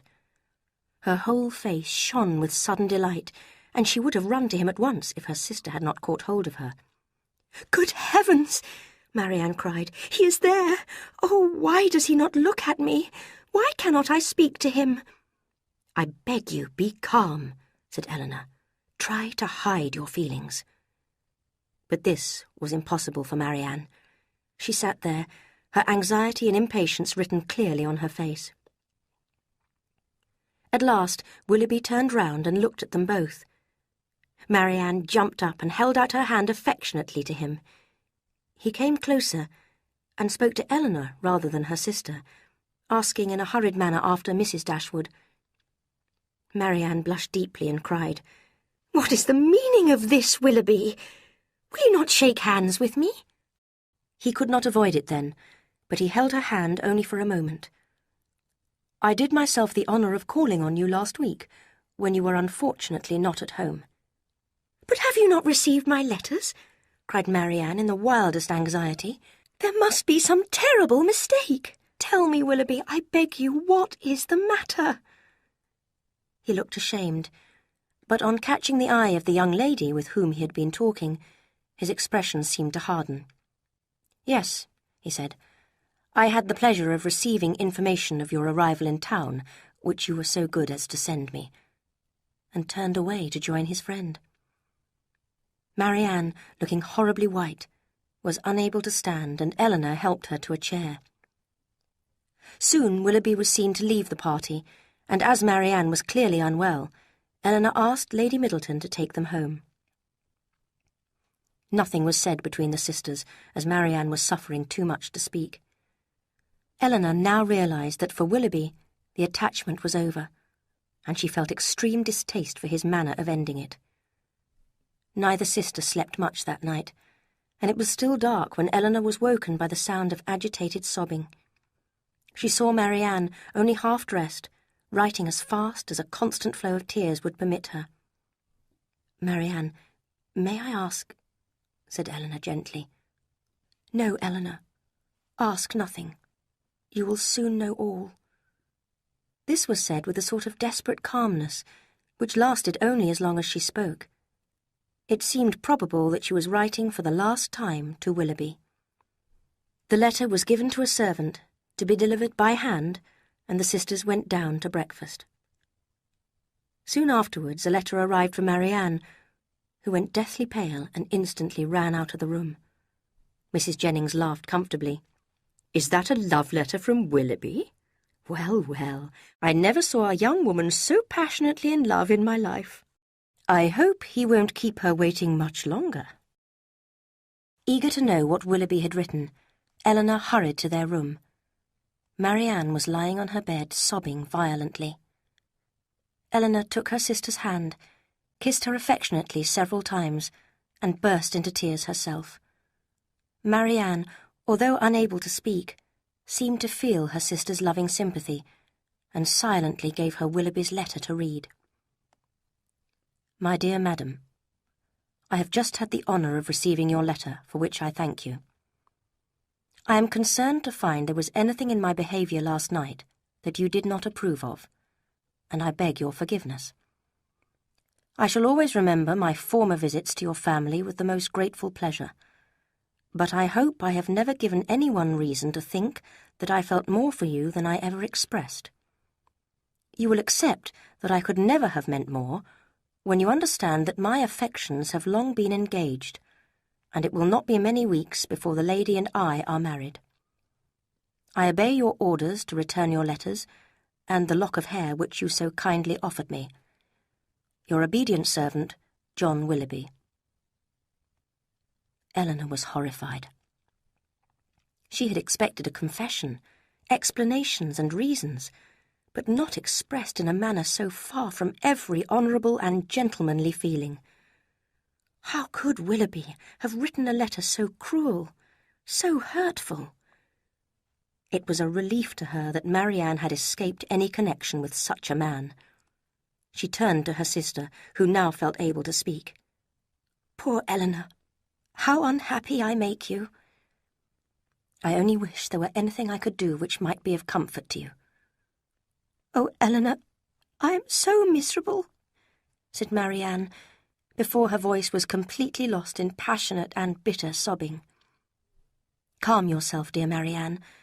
Think of how much more you would have suffered if the discovery of his real character had come at the end of your engagement." "Engagement?" cried Marianne. "There has been no engagement. He has not made or broken any promise to me." "But he told you that he loved you?" "Yes. No, never absolutely. He never said it in so many words, but every day I read it in his eyes. I felt myself as firmly engaged as if lawyers had written the agreement for us." Unfortunately, he did not feel the same. "He did, Elinor. For weeks and weeks he did. This lock of hair which he says I offered him, he begged and begged me for it on his knees. And now, oh!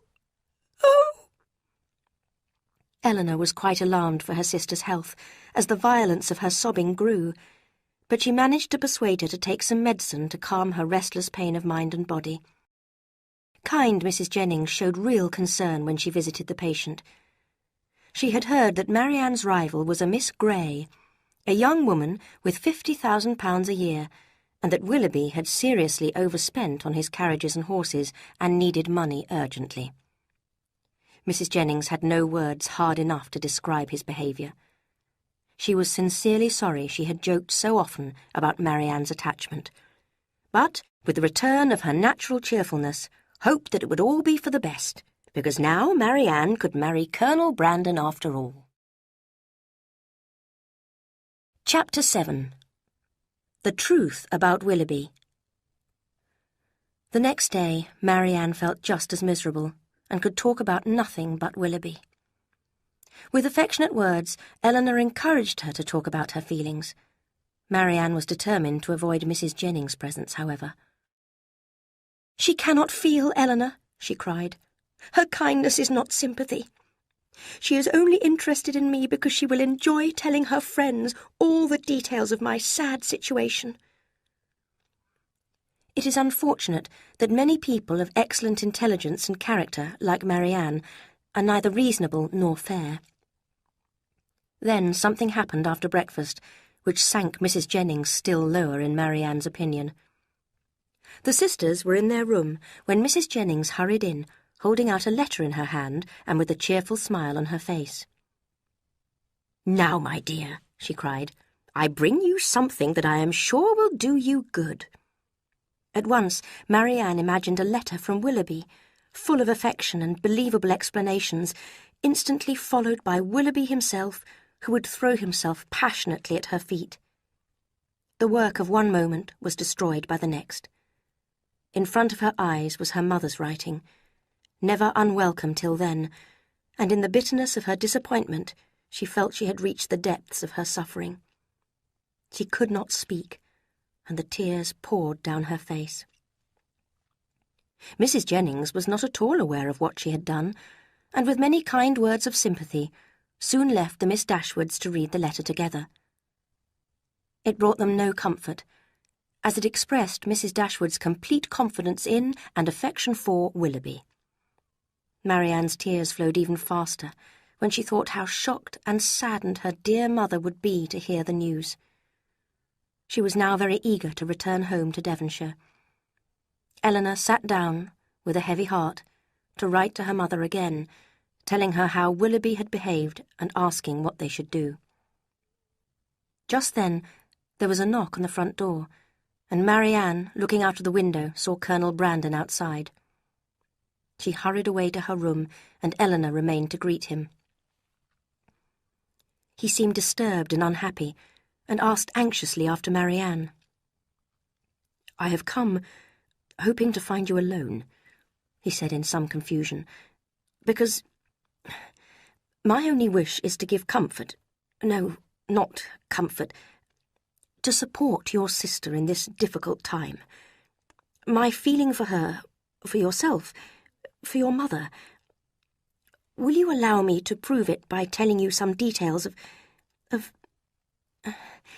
If I did not consider it useful, I would not bother you." He stopped. "I understand you," said Elinor.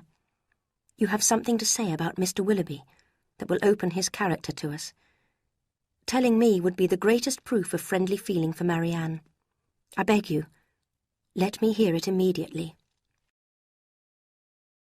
"I must tell you a little about myself first. Perhaps you remember, at Barton Park, when I mentioned a young lady I once knew. She was very like your sister, with an eager mind, a warm heart, and great sensibility. She was a distant cousin of mine, and from our earliest days we played together and loved each other. But at 17 she was married, against her wishes, to my brother. Just before the wedding, she and I planned to run away and get married secretly. But my father discovered the plan and sent me away to join the army. It was an extremely unhappy marriage.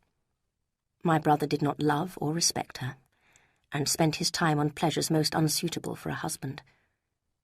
She was very young, had no friends or family to advise her.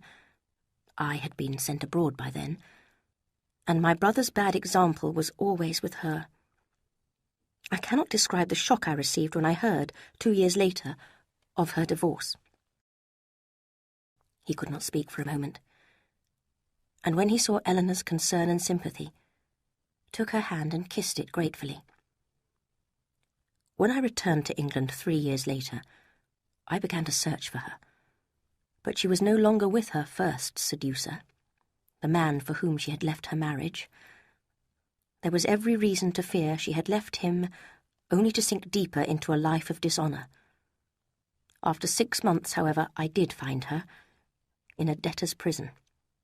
She was so changed, so thin, so ill.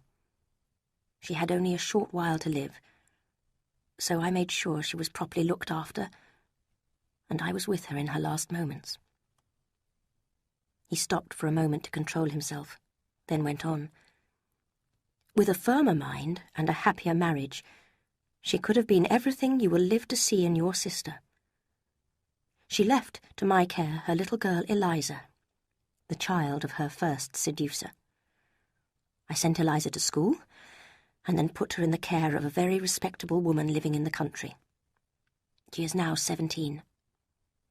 Imagine my horror when she suddenly disappeared a year ago. For 8 long months I searched and found nothing. You can imagine what I thought and feared, and how I suffered. "Good heavens!" cried Elinor. "Could Willoughby—" The first news of Eliza came in the letter I received at Barton Park, on the morning of our planned excursion to Whitwell. That was why I left so suddenly. Willoughby did not know that I was called away to help someone he had made poor and miserable. But if he had known, would he have cared? No. He had done what no man of feeling would do. He had left the girl whose innocence he had seduced. Left her with no home, no friends, and no money. "This is beyond everything," cried Elinor. "Now you understand what he is like. Imagine what I have felt all these weeks, knowing his character, and seeing your sister as fond of him as ever. Who can tell what his intentions were towards your sister? One day she will doubtless feel grateful when she compares her situation with that of my poor Eliza. At least there is no dishonour in your sister's suffering, and every friend of hers must feel concern for her unhappiness and respect for her bravery in bearing it." Elinor thanked the Colonel warmly for his kind words. "Have you," she continued, "seen Willoughby since you left Barton?" "Yes, once," he replied seriously.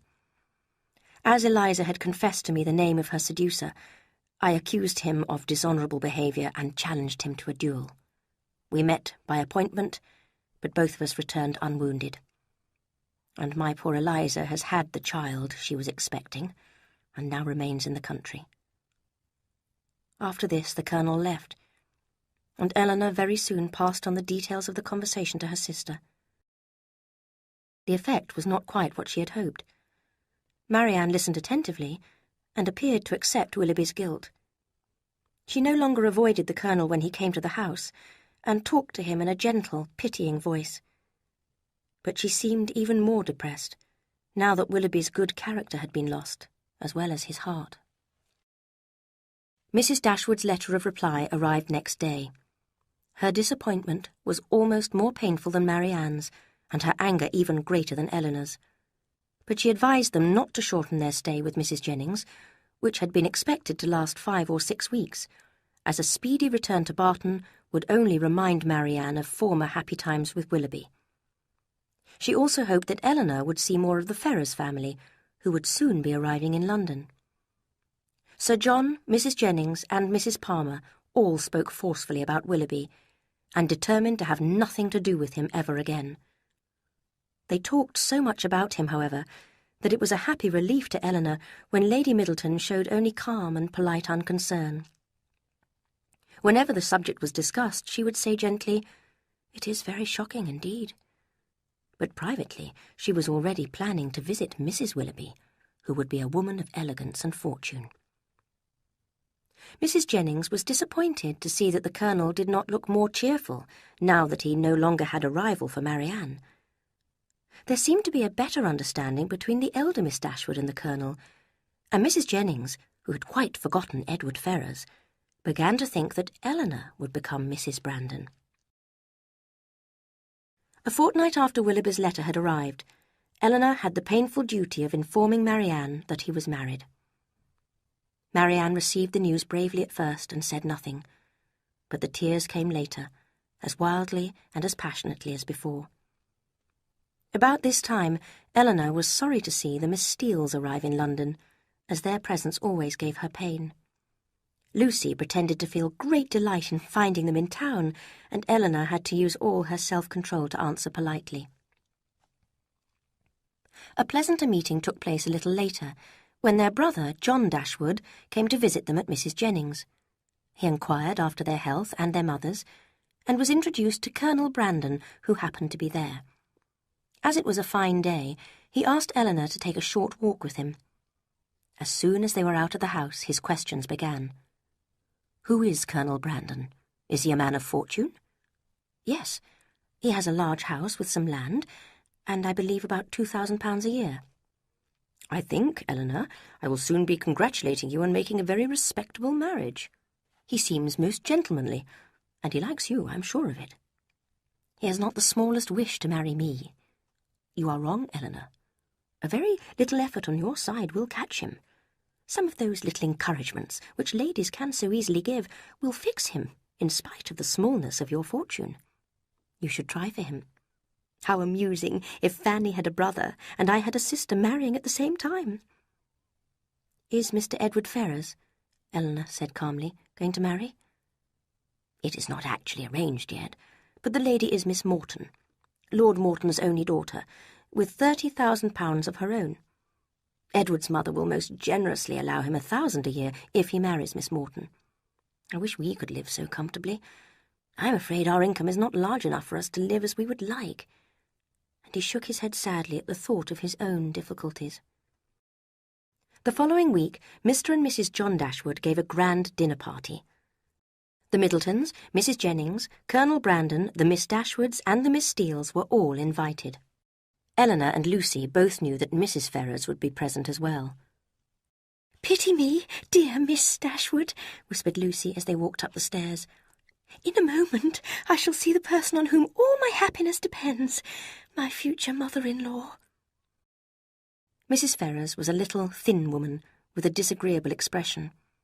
She was not a woman of many words, but she made it very clear that she strongly disliked Elinor, and as strongly approved of Lucy. If she knew Lucy's secret, thought Elinor amused, how she would hate her.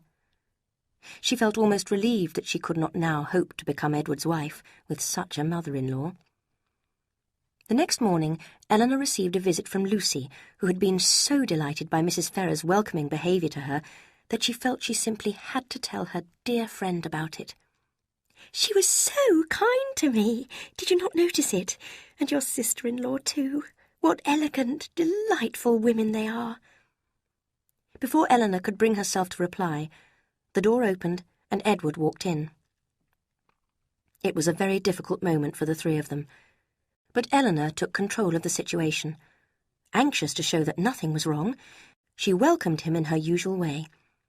Lucy kept silent, watching Elinor narrowly out of the corner of her eye, while Edward did not know what to say in his confusion and could not keep the conversation going. Soon Elinor decided bravely to leave the engaged couple alone for a while and went to fetch Marianne. Rushing delightedly into the room, Marianne cried, "Dear Edward, this is a moment of great happiness," and looked lovingly at him and her sister. There was a short silence. "My dear Edward," Marianne continued, "why did you not come last night to your sister's dinner party? We were all there." "I had an appointment somewhere else." "An appointment? But was that so important when such friends wanted to see you?" "Perhaps, Miss Marianne," said Lucy smoothly, "you think young men never keep their appointments or their promises." Elinor was very angry, but Marianne just answered, "No, I trust Edward. He is the most thoughtful, unselfish person I have ever met. He would never knowingly hurt anyone, I know." This praise was so unacceptable to Edward that he very soon got up to leave, and Elinor had every reason to expect that this painful meeting would not be repeated. John and Fanny Dashwood continued to see Elinor and Marianne at London parties and dances, and John began to wonder about inviting his sisters to stay for a few days. Fanny, however, was astonished at this suggestion. "My love, I would ask them with all my heart if it was possible, but I had just decided to ask the Miss Steeles to stay with us. We can ask your sisters some other year, you know." Mr. Dashwood agreed at once, and Fanny, delighting in her escape and proud of her quick thinking, wrote to invite Lucy and her sister.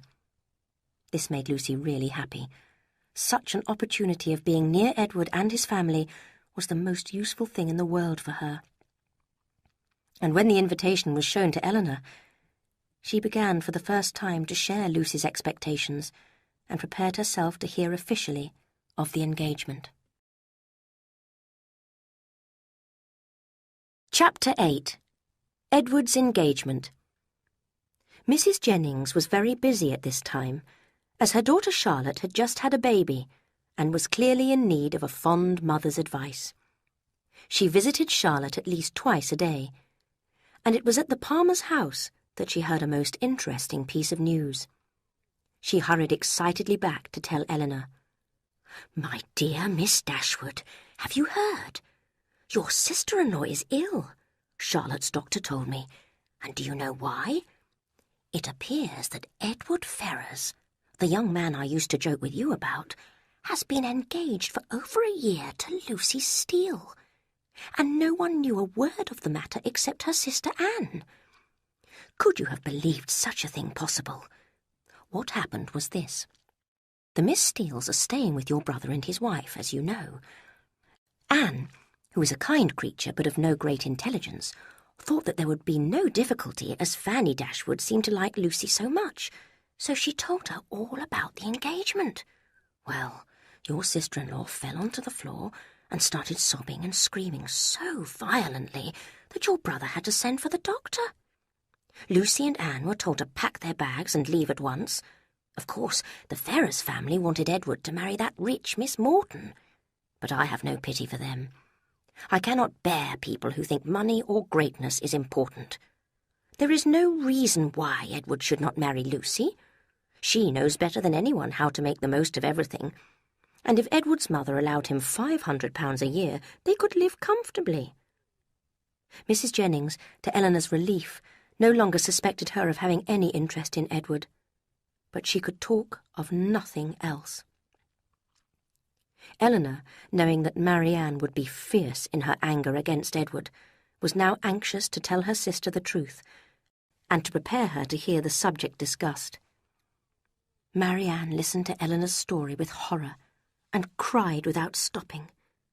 For some time, Edward seemed a second Willoughby to her. She could not understand his behaviour, or accept that he could feel affection for such a person as Lucy. "How long have you known this, Elinor?" she asked. 4 months. Lucy told me of her engagement at Barton, and I promised to keep it secret. "What? All the time you were looking after me in my misery, this has been on your heart. How could you bear it?" "By feeling that I was doing my duty. I had to keep Lucy's secret, and I did not want to worry my family and friends." 4 months! And yet you loved him. "Yes, but I loved my family too, and I was glad to spare them the sorrow of knowing how I felt. Now I no longer feel unhappy. I do not consider Edward has behaved badly in any way, and I wish him every happiness. He will always do his duty, and Lucy does not lack sense. They will marry, and time will teach him to forget that he ever thought another woman better than her." "If such is your way of thinking, your self-control is perhaps a little less to be wondered at. I understand it better." "I know you do not suppose I have ever felt much, but Marianne, for 4 months I have had all this on my mind, and been unable to speak of it to a single creature. I was told about it by the person whose early engagement destroyed my hopes of happiness. She saw me as a rival, and was delighted to see me defeated. I have had to listen to her talking about Edward again and again. I have had to pretend to show no interest in him. I have had to bear the unkindness of his sister and the rudeness of his mother, without enjoying any of the advantages of an attachment to him. I know now that I shall be divided from Edward forever. If you can ever think me capable of feeling Marianne, surely you may suppose that I have suffered now." These words went straight to Marianne's heart. "Oh, Elinor," she cried, "you have made me hate myself forever. How unkind I have been to you, you who have been my only comfort."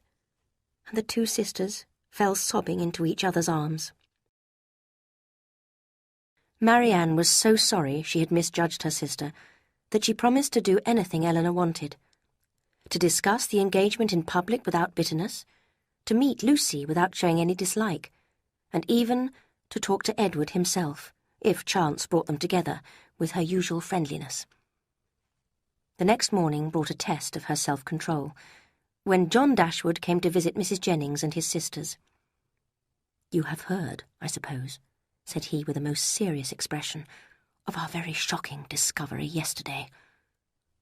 Silently they all showed that they had. It seemed too awful a moment to speak. "Your sister-in-law," he continued, "has suffered terribly. So too has Mrs. Ferrars, but I would not alarm you too greatly.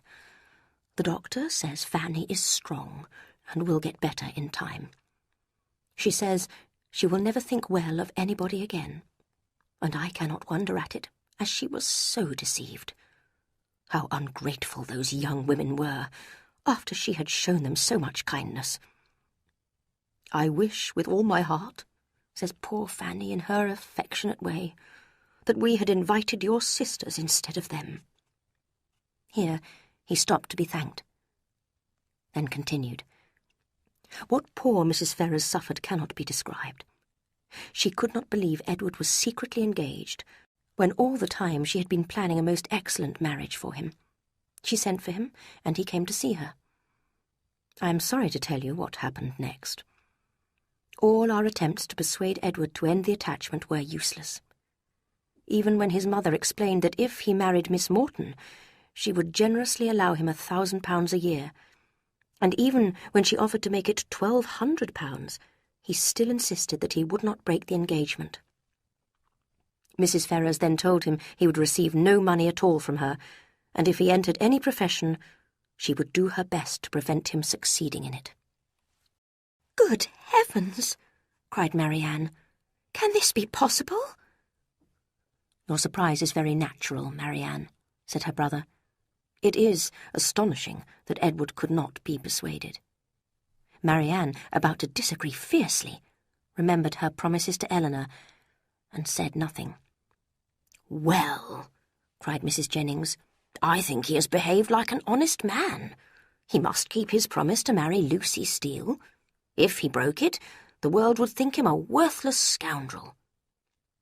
"I respect your views, madam," said John Dashwood politely, "but I am afraid that a good, thoughtful mother like Mrs. Ferrars, with such a very large fortune, cannot approve of her son's secret engagement to this most unsuitable young woman. I am sorry to say that it has all ended in a most unhappy separation.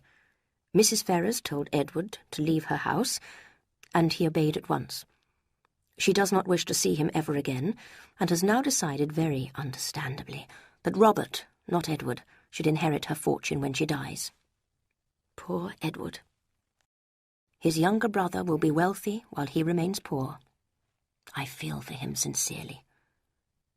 John Dashwood left soon afterwards, and the three ladies immediately joined together in their firm disapproval of Mrs. Ferrars' behaviour and their warm praise of Edward's. The next morning, Elinor received a letter from Lucy. "I hope, my dear Miss Dashwood, you will not mind my writing to you.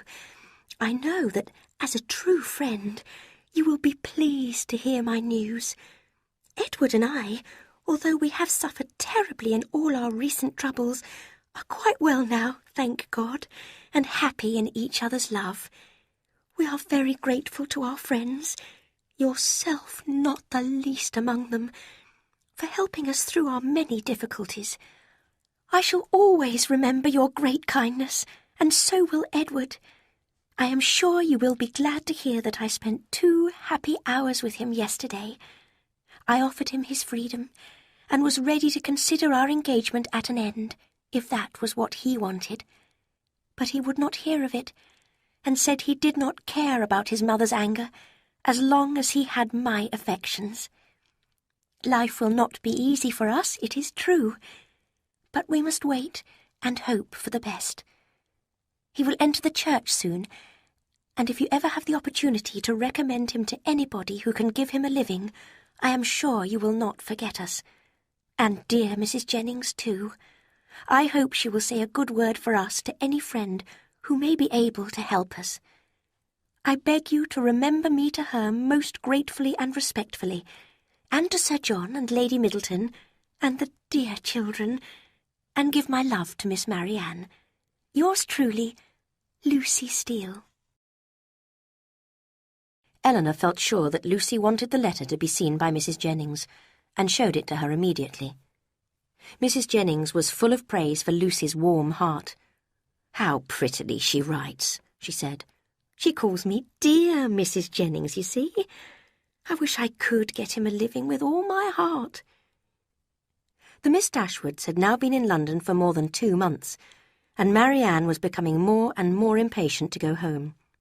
She missed the air, the freedom, the quiet of the country. Elinor, although almost as anxious to leave as her sister, was aware of the difficulties of a long journey. This problem appeared to be solved when the Palmers invited Mrs. Jennings and the Miss Dashwoods to their home in Somerset, only a day's journey away from Barton. They planned to travel there at the end of March. The invitation was gladly accepted. Elinor and Marianne would stay a week with the Palmers, and then continue their journey to Barton. Soon after this arrangement had been made, Colonel Brandon called at Mrs. Jennings' house and was told the news. "My dear Colonel, I do not know what you and I will do without the Miss Dashwoods," said Mrs. Jennings. "How lonely and dull we shall be." She hoped these words, and the sad picture they painted, would persuade him to make the offer of marriage which might prevent any loneliness or dullness in the future, and with delight she saw that her plan had succeeded. When Elinor moved to a quiet corner of the room, Colonel Brandon joined her there and talked very seriously to her for several minutes.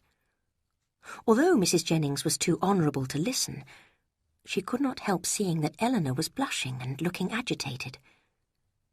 Some of the Colonel's words reached Mrs. Jennings' ears and astonished her greatly. "I do apologise for the smallness of the house." What could he mean? She knew very well that there were 15 bedrooms and 5 sitting rooms in his house at Delaford. "I am afraid it cannot happen soon." What an unlover-like thing to say! There could be no reason at all to delay their marriage. In fact, the Colonel was talking on a quite different subject. He had heard of Edward's difficulties, and knowing him to be a friend of Elinor's, wished to help the young man. A living at Delaford had just become vacant, and the Colonel was asking Elinor to offer it to Edward. At least it would be a start for Mr. Ferrars. The vicar's duties there are light, and there is a cottage that goes with the post, although I do apologise for the smallness of the house. The income is only £200 a year, so I am afraid his marriage cannot happen very soon. Elinor expressed her grateful thanks for the Colonel's generous offer and promised to tell Edward the good news. When Colonel Brandon had left, Mrs. Jennings spoke to Elinor with a knowing smile. "Well, Miss Dashwood, I couldn't help overhearing the Colonel's words, and I can tell you I was never better pleased in my life." "Yes," said Elinor, "it is a matter of great happiness to me, but I was so surprised when he spoke to me about it." "My dear, I am not in the least astonished by it. I wish you every happiness, and if I want to see a happy couple, I know where to look for them in the future." "At Delaford, I suppose," said Elinor with a smile. "That's right, my dear. And I can tell you, you won't find the house small. Now I must go out, but we'll continue our conversation later. I'm sure you want to tell your sister about it." "Certainly, madam, but I shall not mention it to anyone else at present." "Oh," said Mrs. Jennings, disappointed. "Then you would prefer me not to tell Charlotte, or Sir John, or Lucy?" "Yes, madam, if you don't mind. I must speak to Mr. Ferrars first to arrange matters with him." This was at first extremely puzzling for Mrs. Jennings, but after a moment's thought she had a happy idea. Edward must be the vicar they had chosen to carry out the wedding ceremony. She hurried excitedly off on her morning visits, aware of the important secret that she was not allowed to tell. By chance, as she left the house, she met Edward at the door. He had called only to leave a note, but Mrs. Jennings insisted on his going in to see Miss Dashwood, who had particular news to give him. Elinor had begun to write a letter to Edward when she looked up to find him standing in front of her. Her astonishment and confusion were very great. Edward, too, was confused, and for a few moments neither knew what to say to the other. At last, however, the Colonel's offer was made, and Edward, although astonished at this kindness from a stranger, was deeply grateful for the opportunity. He soon realised that he owed more than he could express to Elinor, and also began to suspect that the Colonel might have a particular reason for wishing to help any friend of hers. There was sadness in his eyes as he rose to say good-bye. "When I see him again," said Elinor to herself as the door shut behind him, "I shall see him, the husband of Lucy." When Mrs. Jennings returned, she was eager to find out more. "Well, my dear, and how soon will the young man be ready?" "In 2 or 3 months, I imagine," replied Elinor. 2 or 3 months? My dear, how calmly you talk. Can the Colonel wait so long? I know you wish to do a kindness to Mr. Ferrars, but could you not find someone who is already a vicar?" "My dear madam, what can you be thinking of? The Colonel's only intention is to be of use to Mr. Ferrars." "Good heavens, my dear! Surely you do not mean that the Colonel only marries you in order to give £10 to Mr. Ferrers as his vicar's fee for the ceremony?" The confusion could not continue after this, and there was much amusement as Elinor explained. Mrs. Jennings was just as delighted with the true situation, and looked forward to visiting Lucy and Edward in the vicar's house at Delaford in a few months' time. Elinor now knew that Edward's marriage to Lucy was certain.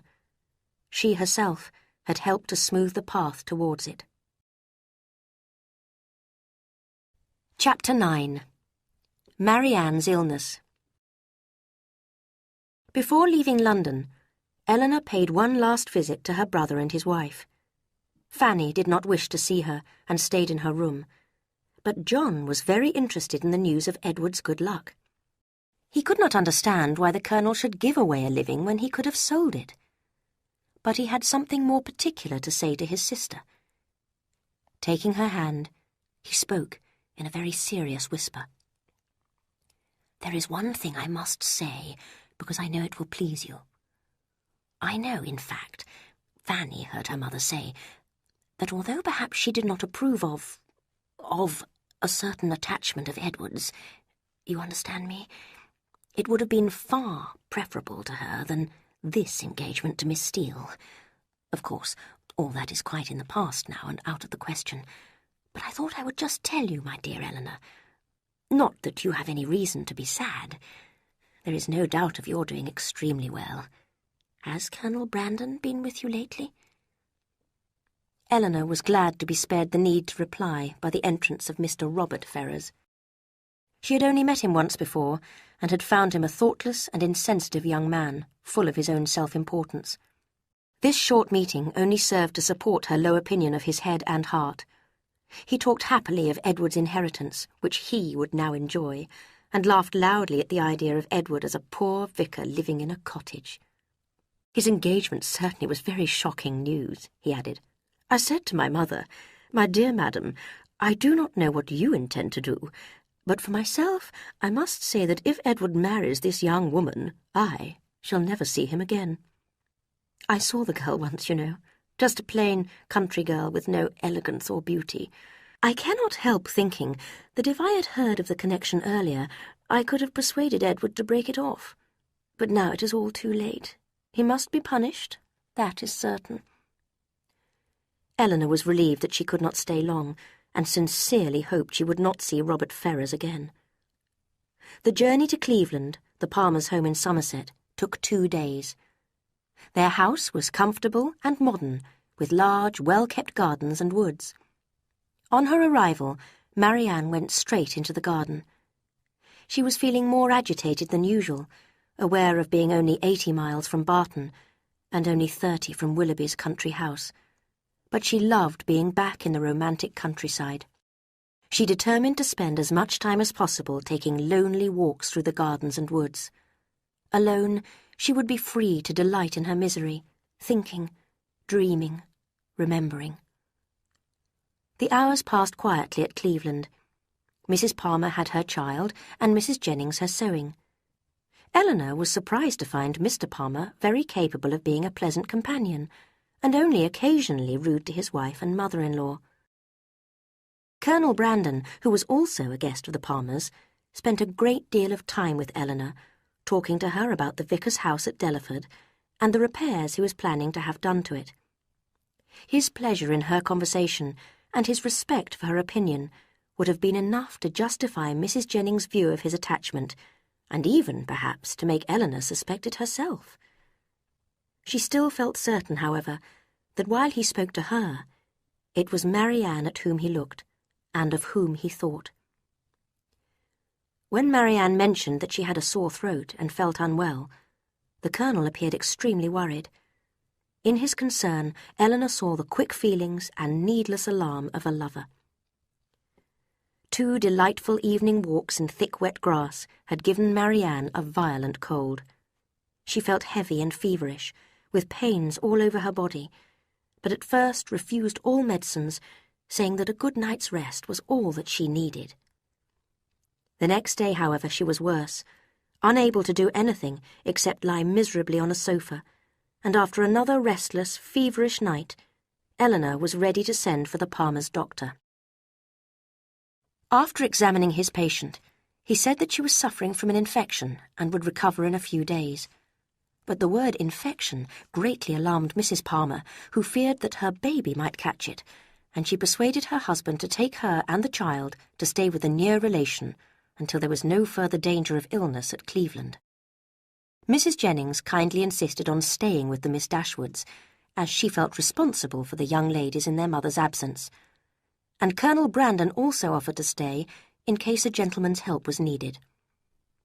Poor Marianne now felt really ill and extremely miserable, as their return to Barton would have to be considerably delayed. Several days passed, and Marianne's condition remained the same. The doctor came every day, talking each time of a speedy recovery, and Elinor was just as hopeful. In her letters home, she had not told her mother of the seriousness of Marianne's illness, and now congratulated herself on not alarming Mrs. Dashwood unnecessarily. But that evening, Marianne became restless again, and Elinor stayed beside her bed, watching her turning feverishly from side to side. Suddenly Marianne sat up and cried wildly, "Is Mamma coming?" "Not yet," replied Elinor, hiding her terror and helping her sister to lie down again. "It is a long way from Barton." "But she must come soon," cried Marianne desperately. "I shall never see her again if she does not come soon." Elinor was so alarmed that she sent for the doctor at once, and decided to send a messenger to Barton to fetch her mother. She spoke immediately to Colonel Brandon, who, although greatly depressed and fearing the worst, was ready to help in any way, and offered to drive to Barton himself. How grateful Elinor was for the comfort of such a friend as the Colonel at that moment. Not a second was lost in delay of any kind, and the Colonel drove off into the night, leaving Elinor to watch over her sister. Both sisters suffered greatly during that night, Marianne in her sleepless pain and fever, and Elinor in cruel anxiety that her mother would arrive too late to see her dear child alive. When the doctor came, he had to confess that his medicines had failed and that the infection was stronger than ever. Elinor was calm, except when she thought of her mother, but she was almost without hope. She stayed by her sister's bed all morning, her thoughts confused and sorrowful. But at midday she began to see signs of the fever going down. Cautiously she told herself not to hope, but soon it seemed almost certain. And on the doctor's next visit, he was able to congratulate her on Marianne's slow but sure recovery. Mrs. Jennings showed her delight by talking and laughing without stopping, but Elinor's feelings were of a different kind. Her relief and happiness were strong, but silent. That evening, Marianne fell into a quiet, comfortable sleep, and Elinor knew that at last she was out of danger. Her thoughts now began to turn to her mother's arrival, which was expected at any moment. Mrs. Jennings persuaded her to leave Marianne's bedside for a few minutes to drink some tea, but Elinor soon returned to sit by her sleeping sister and wait for the travellers from Barton. The night was cold and stormy, but as long as Marianne slept peacefully, Elinor did not mind the beating of the rain on the windows or the noise of the wind blowing round the house. At 8 o'clock, she heard a carriage drive up to the front door. Knowing what her poor mother must be feeling, Elinor found it impossible to be calm and hurried downstairs. She rushed into the sitting-room and saw Willoughby. With a look of horror, she stepped backwards and was about to leave the room, when he said rapidly, "Miss Dashwood, I beg you to stay. I have something I must tell you." Elinor was astonished. "To tell me?" "Well, sir, if you must. But be quick, I have no time to spare." "Tell me first, is your sister really out of danger?" "We hope she is," replied Elinor coldly. "Thank God! I heard she was ill, and I have driven all day to get here. I have come to offer some kind of explanation, to show you that I have not always been a scoundrel, and to receive something like forgiveness from your sister. Marianne has already forgiven you.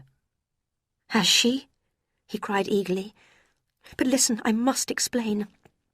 When I first met your family, I had no other intention than to pass the time pleasantly while in Devonshire. My income was never large, and my debts are always very great, so I was planning to attach myself to a woman of fortune. But I soon found myself sincerely fond of your sister, and the happiest hours of my life were spent with her. I allowed myself, most wrongly, to put off asking her to marry me. At last I determined to speak of marriage, but unfortunately my relation, Mrs. Smith, had just discovered a connection. He reddened and looked away. But you have probably heard the whole story from Colonel Brandon. I have, replied Elinor, also blushing, and I cannot see how you will explain away your part in that terrible business. No, I know I was at fault, cried Willoughby, but I must ask you to believe that I had no idea Eliza was in such need. I suffered too because Mrs. Smith was extremely angry at my behaviour and refused to allow me any more money or see me again. I knew that if I married Marianne I would be poor, and I couldn't bear the thought of that. So I came to Barton Cottage to say good-bye to her. How happy I had been the day before, ready to become engaged to her, and how miserable I was when I saw her sorrow and deep disappointment. Oh, God, what a hard-hearted scoundrel I was!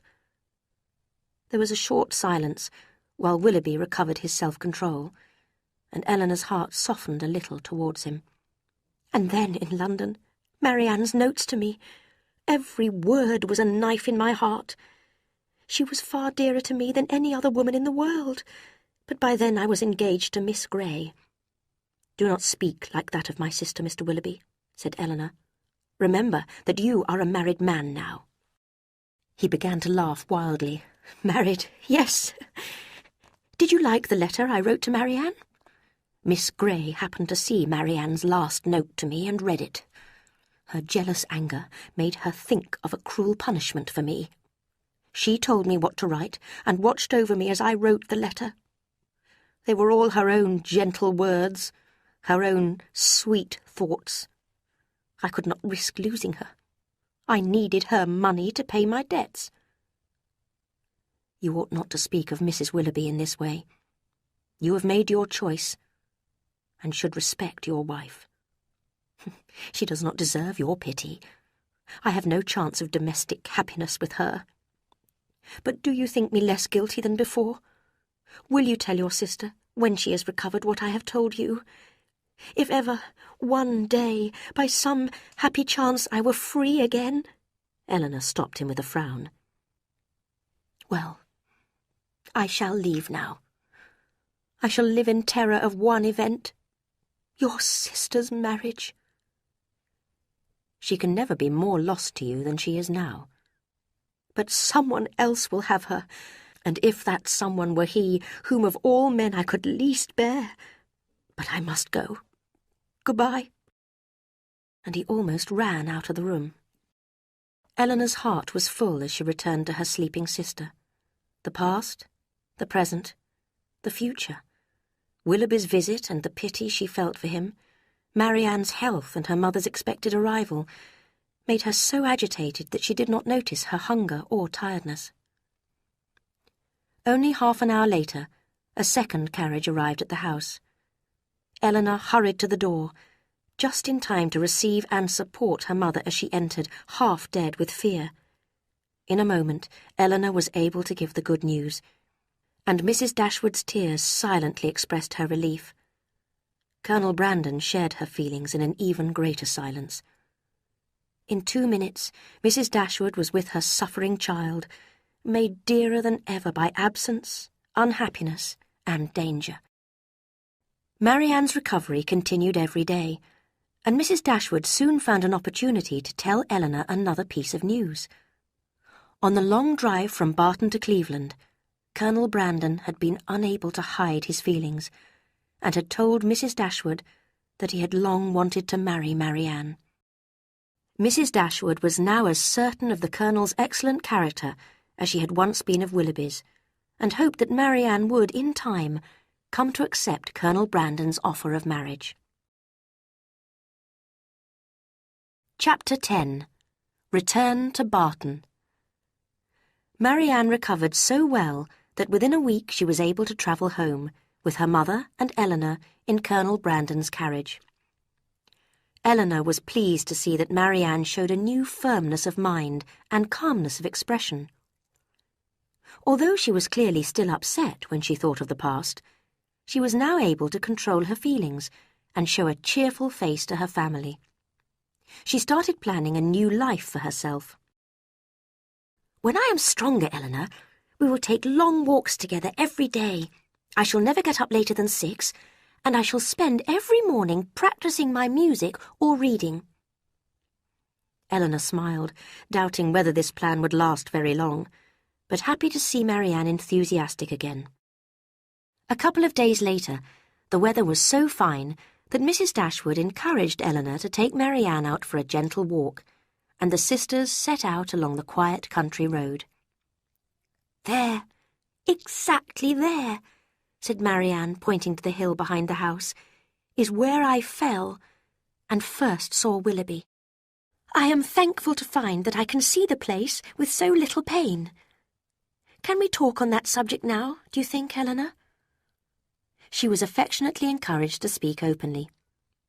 "I know how badly I have behaved. My illness has given me time to think. I should never have been so incautious in my behaviour with Willoughby, and so impolite to other people.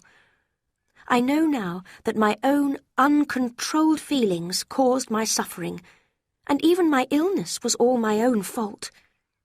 I have been unkind and unfair to almost everybody I know, but especially to you, dearest Elinor. Did I follow your example? No. Did I help or comfort you when you were suffering? No. I only thought of my own sorrow and my own broken heart." Elinor, impatient to calm her, praised her honesty. "I can never forget Willoughby," continued Marianne, "but my memories no longer make me miserable. If I only knew that he did not always intend to deceive me, that he had some good in him, I would have much greater peace of mind." Elinor took a deep breath and passed on to her sister what Willoughby had told her. Marianne said nothing, but tears ran down her face. They were now on their way back to the cottage, and as they reached the door, she kissed Elinor gratefully, whispered, "Tell Mamma," and went slowly upstairs. When Mrs. Dashwood heard the story, she expressed some pity for Willoughby, but for her nothing could remove the guilt of his behaviour towards Eliza and then Marianne. In the evening, when they were all together, Marianne spoke again of Willoughby. "I wish to tell you both," she told her mother and Elinor in a trembling voice, "that what Elinor told me this morning was a great relief to me. I could never have been happy with him after knowing all this."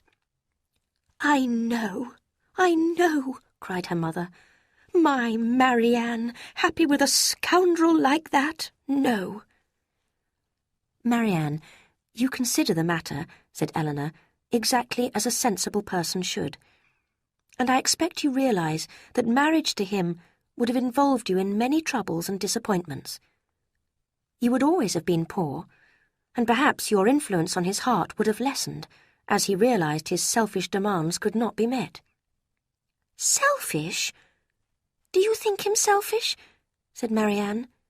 "Yes, you are right. It is true.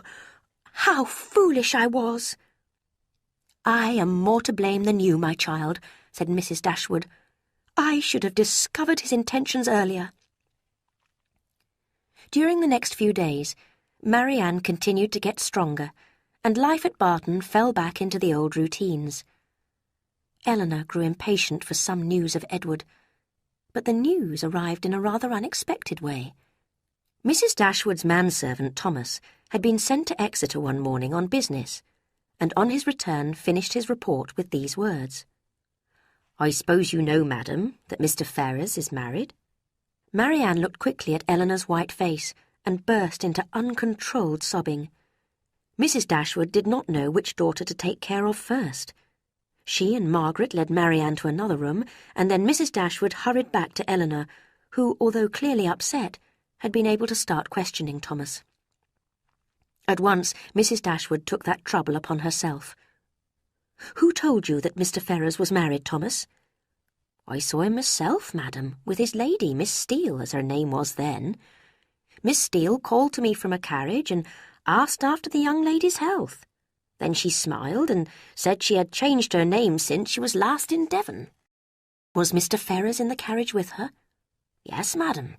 He was sitting next to her, but I didn't see his face, and Mr. Ferrers isn't a gentleman for talking much." "Did Mrs. Ferrers look well?" "Yes, madam, very well and extremely happy." Thomas was then sent away, and Elinor and her mother sat in thoughtful silence. Mrs. Dashwood now realised that Elinor had hidden her feelings for Edward in order to spare her mother any unhappiness. She felt guilty that Marianne's suffering had taken up so much of her time, when her eldest daughter was probably just as much in need of her care and attention. Elinor herself was extremely miserable. She had always had a secret hope that something might happen to prevent his marrying Lucy. But now he really was married, and she could not bear the thought of it. A few days later, a gentleman was seen riding up to their front door. At first, Elinor thought it must be Colonel Brandon, but it was not him. In fact, it looked just like Edward. She looked again. It was Edward. She moved away from the window and sat down. "I will be calm. I must be calm." Her mother and sisters had recognised Edward too, but not a word was spoken, and they all waited in silence for their visitor to appear. He entered, looking pale, agitated, and afraid. Mrs. Dashwood greeted him kindly and wished him every happiness. He blushed and said something no one could hear. Elinor desperately began to talk about the weather. When she had finished expressing her extreme delight in the dryness of the season, a very awful pause took place. It was ended by Mrs. Dashwood, who felt it necessary to hope that Mrs. Ferrers was well. Edward replied hurriedly that she was. Another pause. "Is Mrs. Ferrers in Plymouth?" asked Elinor bravely. "Plymouth?" he said, surprised. "No, my mother is in London." "I meant," said Elinor, taking up her sewing from the table, "to ask about Mrs. Edward Ferrers." He blushed, looked puzzled, hesitated, then said, "Perhaps you mean my brother. You mean Mrs. Robert Ferrers." "Mrs. Robert Ferrers?" repeated Marianne and Mrs. Dashwood in the greatest astonishment. Elinor could not speak. "Yes," said Edward hurriedly.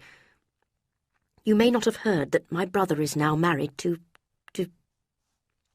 Miss Lucy Steele." Elinor could sit there no longer. She ran out of the room, and as soon as the door was closed, burst into tears of happiness. Until then, Edward had avoided looking at her. Now he watched her hurry away and seemed to fall into a dream. At last, without saying a word, he got up, left the room, and walked out of the house. Great was the astonishment he left behind him. One thing, however, was certain. Edward was now free, and it was not hard to guess how he would use this freedom. Walking about in the fresh air made him feel brave enough to return, and when they all sat down to tea at 4 o'clock, Edward had won his lady, gained her mother's permission, and was the happiest man alive. His heart was now open to Elinor, with his weaknesses and mistakes confessed, and his boyish attachment to Lucy discussed with all the wise experience of a man of 24. "My engagement to Lucy certainly was foolish," said he, "but it would not have happened if my mother had allowed me to choose a profession. I had nothing to do, and no friends to advise me, so I imagined myself in love. When I met you, my dear Elinor, I realized at once how weak I had been. Elinor's mother and sisters were delighted. They could not love Edward enough, nor praise Elinor enough. And Elinor, how can her feelings be described? From the moment of learning that Edward was free, to the moment of his asking her to marry him, her mind was in a storm. But when all doubt was past, and she heard his voice expressing his deep love and affection for her, she knew her happiness was complete. Edward stayed at the cottage for a week, and one of the first subjects of discussion was, of course, Lucy's marriage. It appeared that Robert had visited her several times, trying to persuade her to set Edward free. Lucy had realized that it was now Robert, not Edward, who would inherit his mother's fortune. Being of similarly selfish character, they were attracted to each other and decided to get married with speed and secrecy. Edward's mother was naturally horrified by Robert's marriage. She did not greatly approve of Edward's engagement to Elinor either, but in the end was persuaded to accept it, and even, rather unwillingly, gave Edward £10,000. She had given the same to Fanny on her marriage. This was much more than was expected by Edward and Elinor, who could now afford to marry very soon and move into the vicar's house at Delaford. There they were visited by all their friends and relations, who found them one of the happiest couples in the world. Even Mrs. Ferrars came to visit them, although they were never favourites with her. That honour was reserved for Robert and Lucy, who, by endless attentions and respectful messages, finally regained their place in her heart. The whole of Lucy's behaviour in the matter may be seen as a most encouraging example of what self-interest can do to gain wealth and position. With Mrs. Ferrars' generous help, Robert and Lucy lived in great comfort, often visiting John and Fanny Dashwood. Only their frequent domestic disagreements spoiled their happiness. Elinor's move to Delaford did not separate her from her family, as her mother and sisters spent half their time with her. Mrs. Dashwood was anxious to bring Marianne and Colonel Brandon together, which was also Elinor's and Edward's wish. Knowing how good, how kind the Colonel was, and how fondly he was attached to her, what could Marianne do? At the age of 17, she had believed that passionate feeling was the most important thing in life. She had had her heart broken, and learnt to recover from it. Then, at 19, with feelings of only warm friendship and respect, she agreed to marry a man she had once considered dull and far too old for marriage. But so it was.